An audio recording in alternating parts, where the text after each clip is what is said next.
നമസ്കാരം, PSC യുടെ YouTube ചാനലിലേക്ക് ഏവർക്കും സ്വാഗതം. സുഹൃത്തുക്കളെ, നമ്മൾ ഇന്ന് നോക്കാൻ പോകുന്നത് നമ്മുടെ സെക്രട്ടേറിയറ്റ് ഓഫീസ് അറ്റൻഡർ മെയിൻ പരീക്ഷയ്ക്ക് വേണ്ടിയിട്ടുള്ള 20 days sprint challenge class day 2 ആണ്. സുഹൃത്തുക്കൾ ശ്രദ്ധിക്കുക, ഡേ 2 ആണെന്ന് നമ്മൾ നോക്കാൻ പോകുന്നത്. എന്താണ് സ്പ്രിന്റ് ചലഞ്ച് എന്ന് അറിയാത്ത സുഹൃത്തുക്കൾക്ക് വേണ്ടി ജസ്റ്റ് ഒന്ന് പറഞ്ഞു തരാം. നമ്മുടെ കേരള PSC 2015 മുതൽ 2025 വരെ ആവർത്തിച്ചുകൊണ്ടിരിക്കുന്ന കുറച്ച് പ്രധാനപ്പെട്ട ടോപ്പിക്കുകളുണ്ട്. ആ ടോപ്പിക്കുകൾ കേന്ദ്രീകരിച്ച് ഏതൊരു പരീക്ഷയായിരുന്നാലും ഒരു ചോദ്യമെങ്കിലും ഉണ്ടായിരിക്കും. അങ്ങനെയുള്ള 250 ടോപ്പിക്കുകളാണ് നമ്മൾ പഠിക്കാൻ പോകുന്നത്. കഴിഞ്ഞ ദിവസം നമ്മൾ ഡേ 1-ൽ അല്പം ടോപ്പിക്ക് പഠിച്ചിരുന്നു. ഇന്ന് ഡേ 2-ൽ നമ്മൾ മോസ്റ്റ് റിപ്പീറ്റഡ് ആയിട്ടുള്ള 10 ടോപ്പിക്കുകളാണ് പഠിക്കാൻ പോകുന്നത്. നമുക്ക് സമയം കളയേണ്ട, ക്ലാസ്സിലേക്ക് പോകാം. ആദ്യമായി നമ്മൾ നോക്കാൻ പോകുന്നത് കേരള ജോഗ്രഫി മേഖലയിൽ നിന്നും കേരളത്തിലെ പ്രധാന ചുരങ്ങളാണ്. വളരെ വളരെ ഇമ്പോർട്ടന്റ് ആണ് കേരളത്തിലെ പ്രധാന ചുരങ്ങൾ. ഏതൊരു PSC പരീക്ഷയിലും എടുത്തു ചോദിക്കും. അതിന് പ്രിലിംസ് എന്നോ മെയിൻസ് എന്നോ ഇല്ല, LGS എന്നോ ഡിഗ്രി ലെവൽ എന്നോ ഇല്ല. ഏതൊരു പരീക്ഷയ്ക്കും ചോദിക്കുന്ന മേഖലയാണ് കേരളത്തിലെ പ്രധാനപ്പെട്ട ചുരങ്ങൾ. അപ്പൊ നമുക്ക് കേരളത്തിലെ പ്രധാനപ്പെട്ട ചുരങ്ങളെ പറ്റി ഒന്ന് നോക്കാം. സുഹൃത്തുക്കളെ, ഈ ഒരു മേഖലയിൽ നമ്മൾ നോക്കാൻ പോകുന്നത് ചുരം ഏതാണെന്നും അതുപോലെ അത് ബന്ധിപ്പിക്കുന്ന പ്രദേശങ്ങൾ, അത് സ്ഥിതി ചെയ്യുന്ന ജില്ല, അതിലൂടെ കടന്നു പോകുന്ന ദേശീയപാത ഏത്, ഇത്രയും ബേസിക് ആയിട്ട് നമ്മൾ അറിഞ്ഞിരിക്കണം. വളരെ ഇമ്പോർട്ടന്റ് ആണ്. ഈ ഒരു ഭാഗത്ത് നിന്നാണ് ഏറ്റവും കൂടുതൽ ചോദ്യങ്ങൾ PSC ചോദിക്കുകയും ചെയ്യുന്നത്, ചുരങ്ങളുമായിട്ട് ബന്ധപ്പെട്ടിട്ട്. അപ്പൊ നമുക്ക് സമയം കളയണ്ട, അങ്ങനെ അങ്ങ് പഠിച്ചു പോകാം.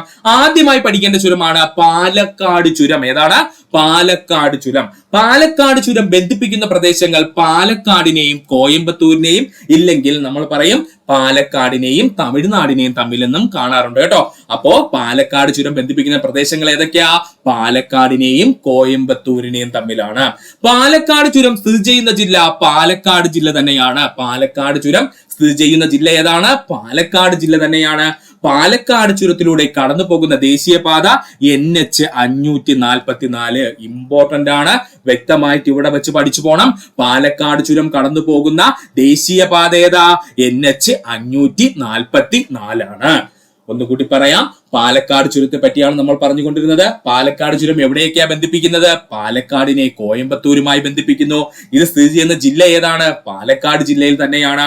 ഇനി പാലക്കാട് ചുരത്തിലൂടെ കടന്നു പോകുന്ന ദേശീയപാത ഏതാണ്? NH 544 ആണ്. രണ്ടാമതായി നമ്മൾ പഠിക്കേണ്ട ചുരമാണ് താമരശ്ശേരി ചുരം. താമരശ്ശേരി ചുരത്തിന് മറ്റൊരു പേരുണ്ട്, വയനാട് ചുരം. ഈ രണ്ടു പേരും PSC കൃത്യമായിട്ട് റിപ്പീറ്റ് ചെയ്ത് ചോദിച്ചുകൊണ്ടിരിക്കുകയാണ്. താമരശ്ശേരി ചുരം അല്ലെങ്കിൽ അവരുടെ മറ്റൊരു പേരെന്താ? വയനാട് ചുരം. താമരശ്ശേരി ചുരം അല്ലെങ്കിൽ വയനാട് ചുരം ബന്ധിപ്പിക്കുന്ന പ്രദേശങ്ങൾ കോഴിക്കോടിനെ മൈസൂരുമായി ബന്ധിപ്പിക്കുന്നുണ്ട്, കോഴിക്കോടിനെ വയനാടുമായി ബന്ധിപ്പിക്കുന്നുണ്ട്. രണ്ടിനും PSC ഉത്തരം കൊടുത്തിട്ടുണ്ട്. ഓക്കെ ആണേ. അപ്പൊ താമരശ്ശേരി ചുരം അഥവാ വയനാട് ചുരം ബന്ധിപ്പിക്കുന്ന പ്രദേശങ്ങൾ ചോദിച്ചാൽ ഒന്നുകിൽ ക്വസ്റ്റ്യൻ പേപ്പറിൽ ഓപ്ഷനിൽ കോഴിക്കോട് മൈസൂർ എന്ന് കാണും, ഇല്ലെന്നുണ്ടെങ്കിൽ കോഴിക്കോടിനെ വയനാടുമായി ബന്ധിപ്പിക്കുന്ന ചുരമാണെന്ന് കാണും. ഇനി നമ്മുടെ താമരശ്ശേരി ചുരം സ്ഥിതി ചെയ്യുന്ന ജില്ല കോഴിക്കോട് ജില്ല. ഏറ്റവും കൂടുതൽ ഉദ്യോഗാർത്ഥികൾ തെറ്റിക്കുന്ന പോയിന്റ് ആണ് പറഞ്ഞത്. താമരശ്ശേരി ചുരം അഥവാ വയനാട് ചുരം സ്ഥിതി ചെയ്യുന്ന ജില്ല ഏതാണ്? അത് കോഴിക്കോട് ജില്ലയാണ്. തെറ്റിപ്പോവരുത്. വയനാട് ചുരം എന്ന് കേട്ട് നേരെ എടുത്ത് വയനാട് ജില്ല ഓപ്ഷനിൽ കൊടുത്ത് ഒത്തിരി ഉദ്യോഗാർത്ഥികൾക്ക് മൈനസ് കിട്ടിയിട്ടുണ്ട്. ശ്രദ്ധിച്ചു പഠിച്ചോളണം. താമരശ്ശേരി ചുരം അഥവാ വയനാട് ചുരം സ്ഥിതി ചെയ്യുന്നത് എവിടെയാണ്? കോഴിക്കോട് ജില്ലയിലാണ്. താമരശ്ശേരി ചുരം അല്ലെങ്കിൽ വയനാട് ചുരത്തിലൂടെ കടന്നു പോകുന്ന ദേശീയപാത ചോദിച്ചു കഴിഞ്ഞാൽ അത് NH 766 ആണ്. താമരശ്ശേരി ചുരം അഥവാ വയനാട് ചുരത്തിലൂടെ കടന്നു പോകുന്ന ദേശീയപാത ചോദിച്ചു കഴിഞ്ഞാൽ അത് NH 766 ആണ്. അടുത്തതായി പഠിക്കേണ്ടതാണ് ആര്യങ്കാവ് ചുരം. ഏതാണ്? ആര്യങ്കാവ് ചുരം. ആര്യങ്കാവ് ചുരം അറിയപ്പെടുന്ന മറ്റൊരു പേരാണ് ചെങ്കോട്ട ചുരം. ചിലപ്പോ ഇങ്ങനെ ആയിരിക്കും ചോദിക്കുന്നത്. ആര്യങ്കാവ് ചുരം അറിയപ്പെടുന്ന മറ്റൊരു പേരെന്താ? ചെങ്കോട്ട ചുരം. ആര്യങ്കാവ് ചുരം അഥവാ ചെങ്കോട്ട ചുരം ബന്ധിപ്പിക്കുന്ന പ്രദേശങ്ങള് പുനലൂരിനെയും ചെങ്കോട്ടയെയും തമ്മില്. ആര്യങ്കാവ് ചുരം അഥവാ ചെങ്കോട്ട ചുരം ബന്ധിപ്പിക്കുന്ന എവിടെയൊക്കെയാ? പുനലൂരിനെയും ചെങ്കോട്ടയും തമ്മില്. ആര്യങ്കാവ് ചുരം സ്ഥിതി ചെയ്യുന്ന ജില്ല കൊല്ലം ജില്ല. ആര്യങ്കാവ് ചുരം സ്ഥിതി ചെയ്യുന്ന ജില്ല കൊല്ലം ജില്ല. ആര്യങ്കാവ് ചുരത്തിലൂടെ കടന്നു പോകുന്ന ദേശീയപാത എന്ന് ചോദിച്ചാൽ അത് NH 744 ആണ്. ആര്യങ്കാവ് ചുരത്തിലൂടെ കടന്നു പോകുന്ന ദേശീയപാത ഏതാ സുഹൃത്തുക്കളെ? NH 744 ആണ്. പഠിക്കുക. അടുത്തതാണ് ബോഡിനായ്ക്കന്നൂർ ചുരം. എന്താണ്? ബോഡിനായ്ക്കന്നൂർ ചുരം. ബോഡിനായ്ക്കന്നൂർ ചുരം ബന്ധിപ്പിക്കുന്ന പ്രദേശങ്ങൾ ഇടുക്കിയെ മധുരയുമായി ബന്ധിപ്പിക്കുന്നു, ഇല്ലെങ്കിൽ പറയാം കൊച്ചിയെ തേനിയുമായി ബന്ധിപ്പിക്കുന്നു. ഇതിന് രണ്ടിനും PSC ഉത്തരം നൽകിയിട്ടുണ്ട്. അപ്പൊ ബോഡിനായ്ക്കന്നൂർ ചുരം ബന്ധിപ്പിക്കുന്ന പ്രദേശങ്ങൾ ഏതൊക്കെയാ? ഇടുക്കിയെ മധുരയുമായി ബന്ധിപ്പിക്കുന്നു നമുക്ക് പറയാം, ഇല്ലെങ്കിൽ നമുക്ക് പറയാം കൊച്ചിയെ തേനിയുമായി ബന്ധിപ്പിക്കുന്ന ചുരമാണ് ഏത്? ബോഡിനായ്ക്കന്നൂർ ചുരം. ബോഡിനായ്ക്കന്നൂർ ചുരം സ്ഥിതി ചെയ്യുന്ന ജില്ല ഇടുക്കി ജില്ല. കൃത്യമായി പറഞ്ഞു കഴിഞ്ഞാൽ മധുരയുടെ ഭാഗം അല്ലെങ്കിൽ തേനിയുടെ ഭാഗമാണെന്ന് പറയുന്നുണ്ട്. എന്നാൽ ബോഡിനായ്ക്കന്നൂർ ചുരം സ്ഥിതി ചെയ്യുന്ന ജില്ല ചോദിച്ചു കഴിഞ്ഞാൽ എവിടെയാണ്? അത് ഇടുക്കി ജില്ലയാണ്. ഇനി നമ്മുടെ ബോഡിനായ്ക്കന്നൂർ ചുരം കടന്നു പോകുന്ന ദേശീയപാത ചോദിച്ചാൽ അത് NH 85 ആണ്. ബോഡിനായ്ക്കന്നൂർ ചുരത്തിലൂടെ കടന്നു പോകുന്ന ദേശീയപാത ഏതാ? NH 85 ആണ്. അടുത്തതായി നമുക്ക് പഠിക്കേണ്ടതാണ് ആലുവാമൊഴി ചുരം. ആലുവാമൊഴി ചുരത്തിന് മറ്റൊരു പേരുണ്ട്, ആരംപൊളി ചുരം. എന്താണ്? ആരംപൊളി ചുരം, ഇല്ലെങ്കിൽ ആരമ്പാടി ചുരം എന്നീ പേരുകളിലൊക്കെ അറിയപ്പെടും കേട്ടോ. ആലുവാമൊഴി ചുരം അറിയപ്പെടുന്ന മറ്റു പേരുകൾ എന്തൊക്കെയാ? ആരംപൊളി ചുരം അല്ലെങ്കിൽ ആരമ്പാടി ചുരം എന്നീ പേരുകളിലൊക്കെ അറിയപ്പെടുന്നുണ്ട്. ഈ പേരുകളൊക്കെ ഓർത്തു വെക്കുക. അങ്ങനെയാണെങ്കിൽ ആലുവാമൊഴി ചുരം ബന്ധിപ്പിക്കുന്നത് എവിടെയൊക്കെ ആയിരിക്കും? തിരുവനന്തപുരം ജില്ലയെയും അതുപോലെ തിരുനെൽവേലിയും തമ്മിൽ ബന്ധിപ്പിക്കുന്ന ചുരമാണ് ആലുവാമൊഴി ചുരം. ആലുവാമൊഴി ചുരം എവിടെയൊക്കെയാ ബന്ധിപ്പിക്കുന്നത്? തിരുവനന്തപുരത്തെയും തിരുനെൽവേലിയും. രണ്ടും തിരുവുണ്ടല്ലേ? തിരുവനന്തപുരത്തെയും തിരുനെൽവേലിയും തമ്മിൽ ബന്ധിപ്പിക്കുന്ന ചുരമാണ് ആര്? ആലുവാമൊഴി ചുരം. അവന്റെ മറ്റൊരു പേരെന്താ? ആരംപൊളി ചുരം, അല്ലെങ്കിൽ മറ്റൊരു പേരെന്താ? ആരമ്പാടി ചുരം. ആലുവാമൊഴി ചുരം സ്ഥിതി ചെയ്യുന്ന ജില്ല തിരുവനന്തപുരം ജില്ല. ആലുവാമൊഴി ചുരം സ്ഥിതി ചെയ്യുന്ന ജില്ല ഏതാണ്? തിരുവനന്തപുരം ജില്ലയാണ്. ആലുവാമൊഴി ചുരത്തിലൂടെ കടന്നു പോകുന്ന ദേശീയപാത ചോദിച്ചു കഴിഞ്ഞാൽ അത് NH 744A ആണ് കേട്ടോ. ആലുവാമൊഴി ചുരത്തിലൂടെ കടന്നു പോകുന്ന ദേശീയപാത ചോദിച്ചു കഴിഞ്ഞാൽ അത് NH 744A ആണ്. ഓർക്കുക. അടുത്തതായി നമുക്ക് പഠിക്കേണ്ട ചുരമാണ് പേരമ്പാടി ചുരം. ഏതാണ്? പേരമ്പാടി ചുരം. പേരമ്പാടി ചുരം ബന്ധിപ്പിക്കുന്ന പ്രദേശങ്ങൾ കണ്ണൂരിനെ കൂർഗുമായിട്ട്. പേരമ്പാടി ചുരം ബന്ധിപ്പിക്കുന്ന പ്രദേശങ്ങൾ ഏതൊക്കെയാ? കണ്ണൂരിനെ കൂർഗുമായിട്ട്. പേരമ്പാടി ചുരം സ്ഥിതി ചെയ്യുന്ന ജില്ല കണ്ണൂർ ജില്ല. പേരമ്പാടി ചുരം സ്ഥിതി ചെയ്യുന്ന ജില്ല ഏതാണ്? കണ്ണൂർ ജില്ലയാണ്. ഇനി പേരമ്പാടി ചുരത്തിലൂടെ കടന്നു പോകുന്ന ദേശീയപാത ചോദിച്ചു കഴിഞ്ഞാൽ NH 766 തന്നെയാണ്. പേരമ്പാടി ചുരത്തിലൂടെ കടന്നു പോകുന്ന ദേശീയപാത ഏതാണ്? NH 766 തന്നെയാണ്. ഓർക്കുക. അടുത്തതാണ് പെരിയ ചുരം. എന്താണ്? പെരിയ ചുരം. മാനന്തവാടിയെ മൈസൂറുമായി ബന്ധിപ്പിക്കുന്ന ചുരമാണ് പെരിയ ചുരം. മാനന്തവാടിയെ മൈസൂറുമായി ബന്ധിപ്പിക്കുന്ന ചുരമാണ് ഏത്? പെരിയ ചുരം. പെരിയ ചുരം സ്ഥിതി ചെയ്യുന്ന ജില്ല ഏതാ? വയനാട് ജില്ല. പെരിയ ചുരം എവിടെയാ സ്ഥിതി ചെയ്യുന്നത്? വയനാട് ജില്ലയുടെ ഭാഗമായിട്ടാണ് സ്ഥിതി ചെയ്യുന്നത്. ഓർക്കുക. ഇനി പെരിയ ചുരത്തിലൂടെ കടന്നു പോകുന്ന ദേശീയപാത ചോദിച്ചാൽ NH 766 ആണ്. പെരിയ ചുരത്തിലൂടെ കടന്നു പോകുന്ന ദേശീയപാത ഏതാ സുഹൃത്തുക്കളെ? NH 766 ആണ്. അടുത്തതാണ് പാൽച്ചുരം. പാൽച്ചുരം ബന്ധിപ്പിക്കുന്ന പ്രദേശങ്ങൾ കണ്ണൂരിനെ വയനാടുമായിട്ട് ബന്ധിപ്പിക്കുന്ന ചുരമാണ് പാൽച്ചുരം. പാൽച്ചുരം സ്ഥിതി ചെയ്യുന്ന ജില്ല വയനാട് ജില്ല. പാൽച്ചുരം സ്ഥിതി ചെയ്യുന്ന ജില്ല ഏതാണ്? നമ്മൾ പറയുമ്പോ വയനാട് ജില്ലയായിട്ട് പറയും. ഓർക്കുക. അപ്പോ കണ്ണൂരിനെ വയനാടുമായി ബന്ധിപ്പിക്കുന്ന ചുരമാണ് പാൽച്ചുരം. അപ്പോ പാൽച്ചുരം സ്ഥിതി ചെയ്യുന്ന ജില്ല വയനാട് ജില്ല. അടുത്തതാണ് നാടുകാണി ചുരം. ഏതാണ്? നാടുകാണി ചുരം. നിലമ്പൂരിനെ ഗൂഡല്ലൂരുമായി ബന്ധിപ്പിക്കുന്ന ചുരമാണ് നാടുകാണി ചുരം. നാടുകാണി ചുരം ബന്ധിപ്പിക്കുന്ന പ്രദേശങ്ങൾ ഏതൊക്കെയാ? നിലമ്പൂരിനെ ഗൂഡല്ലൂരുമായി ബന്ധിപ്പിക്കുന്ന ചുരമാണ് ഏത്? നാടുകാണി ചുരം. നാടുകാണി ചുരം സ്ഥിതി ചെയ്യുന്ന ജില്ല മലപ്പുറം ജില്ല. ഒരുപാട് തവണ പ്രീവിയസ് ആയി ചോദിച്ച ചോദ്യമാണ്. നാടുകാണി ചുരം സ്ഥിതി ചെയ്യുന്ന ജില്ല ഏതാണ്? മലപ്പുറം ജില്ലയാണ്. നാടുകാണി ചുരത്തിലൂടെ കടന്നു പോകുന്ന ദേശീയപാത NH 766. നാടുകാണി ചുരത്തിലൂടെ കടന്നു പോകുന്ന ദേശീയപാത ഏതാ സുഹൃത്തുക്കളെ? NH 766 ആണ്. അടുത്തതാണ് കമ്പം ചുരം. ഓർത്തോളനെ, കമ്പം ചുരം.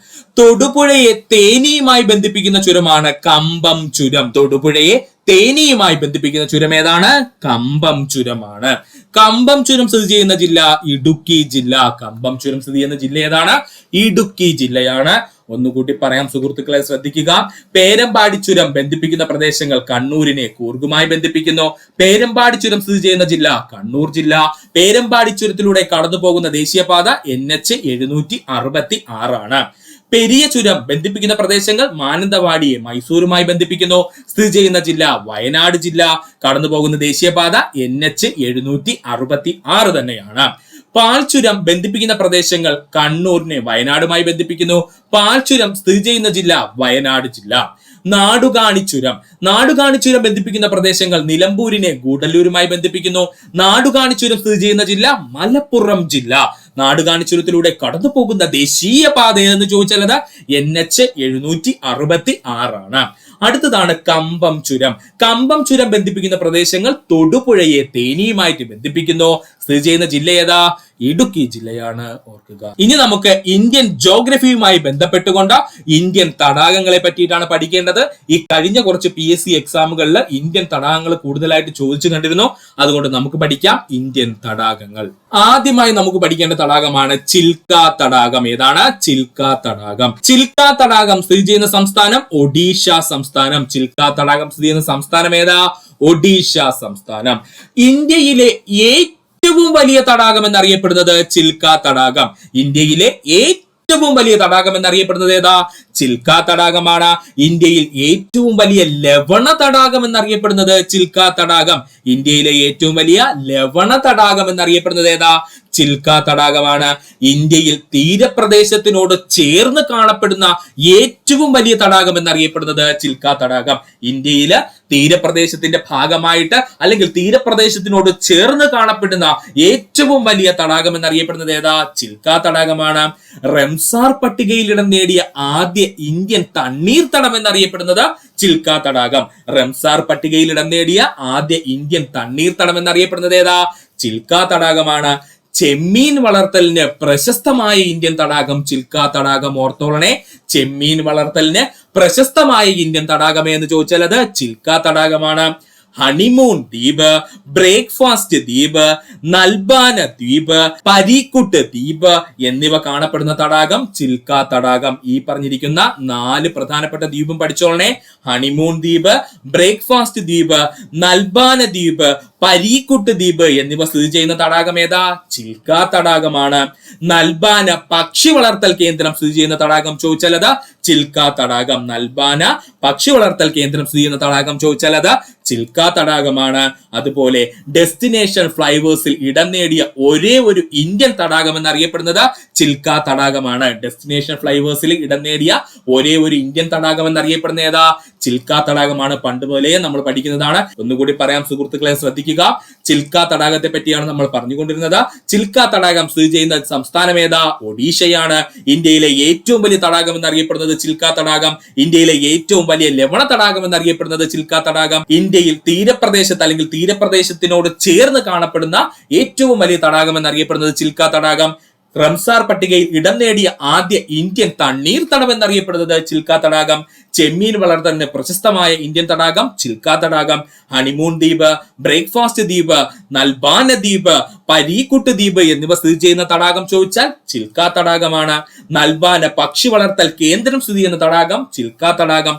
ഡെസ്റ്റിനേഷൻ ഓഫ് ഫ്ലൈവേഴ്സിൽ ഇടം നേടിയ ഒരേ ഒരു ഇന്ത്യൻ തടാകം ചോദിച്ചാൽ അത് ചിൽക്ക തടാകമാണ്, ഓർക്കുക. അടുത്തതായി നമുക്ക് പഠിക്കേണ്ട തടാകമാണ് ഊളാർ തടാകം. ഊളാർ തടാകം സ്ഥിതി ചെയ്യുന്നത് എവിടെയാണ്? നമ്മുടെ ജമ്മു കാശ്മീരിന്റെ ഭാഗമായിട്ടാണ് ആര് കാണപ്പെടുന്നത്? ഊളാർ തടാകം കാണപ്പെടുന്നത്. അപ്പൊ നമുക്ക് ആ ഊളാർ തടാകത്തെ പറ്റി പഠിക്കാം. ഇന്ത്യയിൽ ഏറ്റവും വലിയ ശുദ്ധജല തടാകം എന്നറിയപ്പെടുന്നത് ഊളാറാണ്. ഇന്ത്യയിലെ ഏറ്റവും വലിയ ശുദ്ധജല തടാകം എന്നറിയപ്പെടുന്നത് ആരാണ്?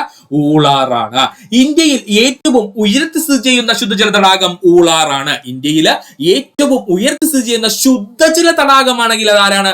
ഊളാറാണ്. ശ്രദ്ധിച്ചോളണേ, ഇന്ത്യയിലെ ഏറ്റവും ഉയരം കൂടിയ തടാകം ഊളാറല്ല. ഇന്ത്യയിലെ ഏറ്റവും ഉയരത്തിൽ സ്ഥിതി ചെയ്യുന്ന ശുദ്ധജല തടാകം ഏതെന്ന് ചോദിച്ചു കഴിഞ്ഞാൽ ഉറപ്പായിട്ട് നമുക്ക് പറയാം ആര്? ഊളാറാണെന്ന്. മഹാപത്മസരസ് എന്ന പേരിൽ പണ്ടുകാലത്ത് അറിയപ്പെട്ടിരുന്ന തടാകം എന്ന് ചോദിച്ചു കഴിഞ്ഞാൽ അത് ഊളാർ തടാകമാണ്. മഹാപത്മസരസ് എന്ന പേരിൽ അറിയപ്പെട്ടിരുന്ന ആദ്യകാലങ്ങളിൽ അറിയപ്പെട്ടിരുന്ന തടാകം ഏതാ? ഊളാർ തടാകമാണ്. ടെക്ടോണിക് ആക്ടിവിറ്റിയുടെ ഫലമായി രൂപം കൊണ്ട തടാകം എന്നറിയപ്പെടുന്നത് ഊളാർ തടാകമാണ്. ടെക്ടോണിക് ആക്ടിവിറ്റിയുടെ ഫലമായിട്ട് അല്ലെങ്കിൽ ഫലക ചലന ഫലമായിട്ട് രൂപപ്പെട്ട തടാകം എന്നറിയപ്പെടുന്നത് ആരാണ്? ഊളാർ തടാകമാണ്. ഹറാമു പർവ്വത താഴ്വരയിൽ കാണപ്പെടുന്ന തടാകം ഏതാണ്? ഊളാറാണ്. പഠിച്ചോളണേ, ഹറാമു പർവ്വത താഴ്വരയിൽ കാണപ്പെടുന്ന തടാകം ഏതാണ്? ഊളാർ തടാകമാണ്. സൈന ലങ്ക് എന്ന കൃത്രിമ ദ്വീപ് സ്ഥിതി ചെയ്യുന്ന തടാകം ചോദിച്ചാൽ അത് ഊളാർ തടാകമാണ്. സൈന ലങ്ക് എന്ന കൃത്രിമ ദ്വീപ് സ്ഥിതി ചെയ്യുന്ന തടാകം ചോദിച്ചാൽ ഏതാ? അത് ഊളാർ തടാകമാണ്. ഒന്നുകൂടി പറയാം സുഹൃത്തുക്കളെ, ശ്രദ്ധിക്കുക. ഊളാർ തടാകത്തെ പറ്റിയാണ് നമ്മൾ പറഞ്ഞുകൊണ്ടിരുന്നത്. ഊളാർ തടാകം സ്ഥിതി ചെയ്യുന്ന കേന്ദ്രഭരണ പ്രദേശം ചോദിച്ചാൽ അത് ജമ്മു കാശ്മീരിന്റെ ഭാഗമായിട്ടാണ്. ഇന്ത്യയിലെ ഏറ്റവും വലിയ ശുദ്ധജല തടാകം എന്നറിയപ്പെടുന്നത് ഊളാറാണ്. ഇന്ത്യയിൽ ഏറ്റവും ഉയരത്തിൽ സ്ഥിതി ചെയ്യുന്ന ശുദ്ധജല തടാകം എന്ന് ചോദിച്ചാൽ അത് ഊളാറാണ്. മഹാപത്മസരസ് എന്ന് ആദ്യകാലത്തിൽ അറിയപ്പെട്ടിരുന്ന തടാകം ചോദിച്ചാൽ അത് ഊളാറാണ്. ടെക്ടോണിക് ആക്ടിവിറ്റിയുടെ ഫലമായി രൂപം കൊണ്ട തടാകം ഊളാറാണ്. ഹറാമുഖ് പർവ്വത താഴ്വരയിൽ കാണപ്പെടുന്ന തടാകം ഊളാറാണ്. സൈന ലങ്ക് കൃത്രിമ ദ്വീപ് സ്ഥിതി ചെയ്യുന്ന തടാകം ഏതാണ്? ഊളാറാണ്. അടുത്തതായി നമുക്ക് നോക്കേണ്ടതാണ് കൊല്ലേരു തടാകം, ആന്ധ്രാപ്രദേശ്. കൊല്ലേരു തടാകം, ആന്ധ്രാപ്രദേശ്. ദക്ഷിണേന്ത്യയിലെ ഏറ്റവും വലിയ ശുദ്ധജല തടാകമാണ് കൊല്ലേരു. പലരും തെറ്റിക്കുന്ന പോയിന്റ് ആണ്. ദക്ഷിണേന്ത്യയിലെ ഏറ്റവും വലിയ അല്ലെങ്കിൽ സദേൺ ഇന്ത്യയിലെ ഏറ്റവും വലിയ ശുദ്ധജല തടാകം ചോദിച്ചാൽ ആര് വരൂ? കൊല്ലേരു വരുവുള്ളൂ. കൊല്ലേരു എവിടെയാ സ്ഥിതി ചെയ്യുന്നത്? ആന്ധ്രാപ്രദേശില്. ഇന്ത്യയിലെ രണ്ടാമത്തെ ഏറ്റവും വലിയ ശുദ്ധജല തടാകം കൊല്ലേരു ആണ്. ഇന്ത്യയിലെ രണ്ടാമത്തെ ഏറ്റവും വലിയ ശുദ്ധജല തടാകം ചോദിച്ചു കഴിഞ്ഞാൽ ഏതാണത്? കൊല്ലേരുവാണ്. കൃഷ്ണ ഗോദാവരി ഡെൽറ്റകൾക്കിടയിൽ വ്യാപിച്ചു കിടക്കുന്ന തടാകം എന്നറിയപ്പെടുന്നത് കൊല്ലേരുവാണ്. പഠിച്ചോളണേ, നല്ലൊരു പോയിന്റ് ആണ്. കൃഷ്ണ ഗോദാവരി ഡെൽറ്റകൾക്കിടയിൽ വ്യാപിച്ചു കിടക്കുന്ന തടാകം എന്നറിയപ്പെടുന്നത് ഏതാണ്? കൊല്ലേരുവാണ്. ഒന്നുകൂടി പറയാം സുഹൃത്തുക്കളെ, ശ്രദ്ധിക്കുക. കൊല്ലേരു തടാകത്തെ പറ്റിയാണ് നമ്മൾ പറഞ്ഞുകൊണ്ടിരുന്നത്. കൊല്ലേരു തടാകം സ്ഥിതി ചെയ്യുന്ന സംസ്ഥാനം ഏതാ? ആന്ധ്രാപ്രദേശാണ്. ദക്ഷിണേന്ത്യയിലെ ഏറ്റവും വലിയ ശുദ്ധജല തടാകം കൊല്ലേരുവാണ്. ഇന്ത്യയിലെ രണ്ടാമത്തെ ഏറ്റവും വലിയ ശുദ്ധജല തടാകം എന്നറിയപ്പെടുന്നത് കൊല്ലേരുവാണ്. കൃഷ്ണ ഗോദാവരി ഡെൽറ്റയ്ക്കിടയിൽ വ്യാപിച്ചു കിടക്കുന്ന തടാകം ഏതാണ്? കൊല്ലേരുവാണ്. ഓർക്കുക. അടുത്തതായി നമുക്ക് പഠിക്കേണ്ടതാണ് ധാൽ തടാകം. ഏതാണ് ധാൽ തടാകം? ധാൽ തടാകം സ്ഥിതി ചെയ്യുന്നത് ജമ്മു കാശ്മീർ കേന്ദ്രഭരണ പ്രദേശത്തിന്റെ ഭാഗമായാണ്. ധാൽ തടാകം സ്ഥിതി ചെയ്യുന്നത് ജമ്മു കാശ്മീർ കേന്ദ്രഭരണ പ്രദേശത്തിന്റെ ഭാഗമായാണ്. കാശ്മീരിന്റെ കിരീടത്തിലെ രത്നം എന്നറിയപ്പെടുന്ന തടാകം ധാൽ തടാകം. കാശ്മീരിന്റെ കിരീടത്തിലെ രത്നം എന്നറിയപ്പെടുന്ന തടാകം ഏതാണ്? ധാൽ തടാകമാണ്. ഇന്ത്യയിൽ ആദ്യമായി ഒഴുകുന്ന പോസ്റ്റ് ഓഫീസ് സ്ഥാപിതമായ തടാകം ധാൽ തടാകമാണ്. കൺഫ്യൂഷൻ വേണ്ട. ഇന്ത്യയിൽ ആദ്യമായിട്ട് പോസ്റ്റ് ഓഫീസ് സ്ഥാപിതമായ തടാകം ചോദിച്ചാൽ അത് ധാൽ തടാകമാണ്. പൂർണ്ണമായും വൈഫൈ കണക്ടിവിറ്റി ഉള്ള ലോകത്തിലെ ആദ്യത്തെ തടാകം ധാൽ തടാകം. പൂർണ്ണമായും വൈഫൈ കണക്ടിവിറ്റി ഉള്ള ലോകത്തിലെ ആദ്യ തടാകം ഏതാണ്? അത് ധാൽ തടാകമാണ്. ഇക്കോ സെൻസിറ്റീവ് സോണായി പ്രഖ്യാപിക്കാൻ തീരുമാനിച്ച ഇന്ത്യൻ തടാകം ധാൽ തടാകം. ഇക്കോ സെൻസിറ്റീവ് സോണായിട്ട് പ്രഖ്യാപിക്കാൻ തീരുമാനിച്ച ഇന്ത്യൻ തടാകം ഏതാണ്? ധാൽ തടാകമാണ്. ശിഖര എന്ന ഹൗസ് ബോട്ടുകളാൽ പ്രശസ്തമായ തടാകം ധാൽ തടാകമാണ്. ശിഖാര എന്ന ഹൗസ് ബോട്ടുകളാൽ പ്രശസ്തമായിട്ടുള്ള തടാകം ഏതാണ്? ധാൽ തടാകമാണ്. ഹസ്രത് ബാൽ പള്ളി സ്ഥിതി ചെയ്യുന്നത് ധാൽ തടാകത്തിന് തീരത്താണ് കേട്ടോ. ഹസ്രത് ബാൽ പള്ളി സ്ഥിതി ചെയ്യുന്നത് ധാൽ തടാകത്തിന് തീരത്താണ്. പീർപ്പാഞ്ചൽ മലനിരകളാൽ ചുറ്റപ്പെട്ട് കിടക്കുന്ന തടാകം എന്നറിയപ്പെടുന്നത് ധാൽ തടാകമാണ്. പീർപ്പാഞ്ചൽ മലനിരകളാൽ ചുറ്റപ്പെട്ട് കിടക്കുന്ന തടാകം എന്നറിയപ്പെടുന്നത് ധാൽ തടാകമാണ്. പുഷ്പങ്ങളുടെ തടാകം എന്ന പേരിൽ അറിയപ്പെടുന്നത് ധാൽ തടാകമാണ്. പുഷ്പങ്ങളുടെ തടാകം എന്ന പേരിൽ അറിയപ്പെടുന്നത് ആരാ? ധാൽ തടാകമാണ്. റാഡ് എന്നറിയപ്പെടുന്ന ഫ്ലോട്ടിംഗ് ഗാർഡനുകൾ കാണപ്പെടുന്ന തടാകം ചോദിച്ചാൽ അത് ധാൽ തടാകമാണ്. ഓർക്കുക, റാഡ് എന്ന പേരിൽ അറിയപ്പെടുന്ന ഫ്ലോട്ടിംഗ് ഗാർഡനുകൾ കാണപ്പെടുന്ന തടാകം ചോദിച്ചാൽ അത് ധാൽ തടാകമാണ്. ഓർക്കുക. ഒന്നുകൂടി പറയാം സുഹൃത്തുക്കളെ, ശ്രദ്ധിക്കുക. ധാൽ തടാകത്തെ പറ്റിയാണ് നമ്മൾ പറഞ്ഞുകൊണ്ടിരുന്നത്. ധാൽ തടാകം സ്ഥിതി ചെയ്യുന്നത് എവിടെയാ? ജമ്മു കാശ്മീർ കേന്ദ്രഭരണ പ്രദേശത്തിന്റെ ഭാഗമായാണ്. കാശ്മീരിന്റെ കിരീടത്തിലെ രത്നം എന്നറിയപ്പെടുന്ന തടാകം ധാൽ തടാകം. ഇന്ത്യയിൽ ആദ്യമായി ഒഴുകുന്ന പോസ്റ്റ് ഓഫീസ് ആരംഭിച്ച തടാകം ധാൽ തടാകം. പൂർണ്ണമായും വൈഫൈ കണക്ടിവിറ്റി ഉള്ള ലോകത്തിലെ ആദ്യ തടാകം ധാൽ തടാകം. ഇക്കോ സെൻസിറ്റീവ് സോണായി പ്രഖ്യാപിക്കുവാൻ തീരുമാനിച്ച ഇന്ത്യൻ തടാകം ധാൽ തടാകം. ശിഖാര എന്ന ഹൗസ് ബോട്ടുകളാൽ പ്രശസ്തമായ തടാകം ധാൽ തടാകം. ഹസ്രത് ബാൽ പള്ളി സ്ഥിതി ചെയ്യുന്ന തടാകം ധാൽ തടാകം.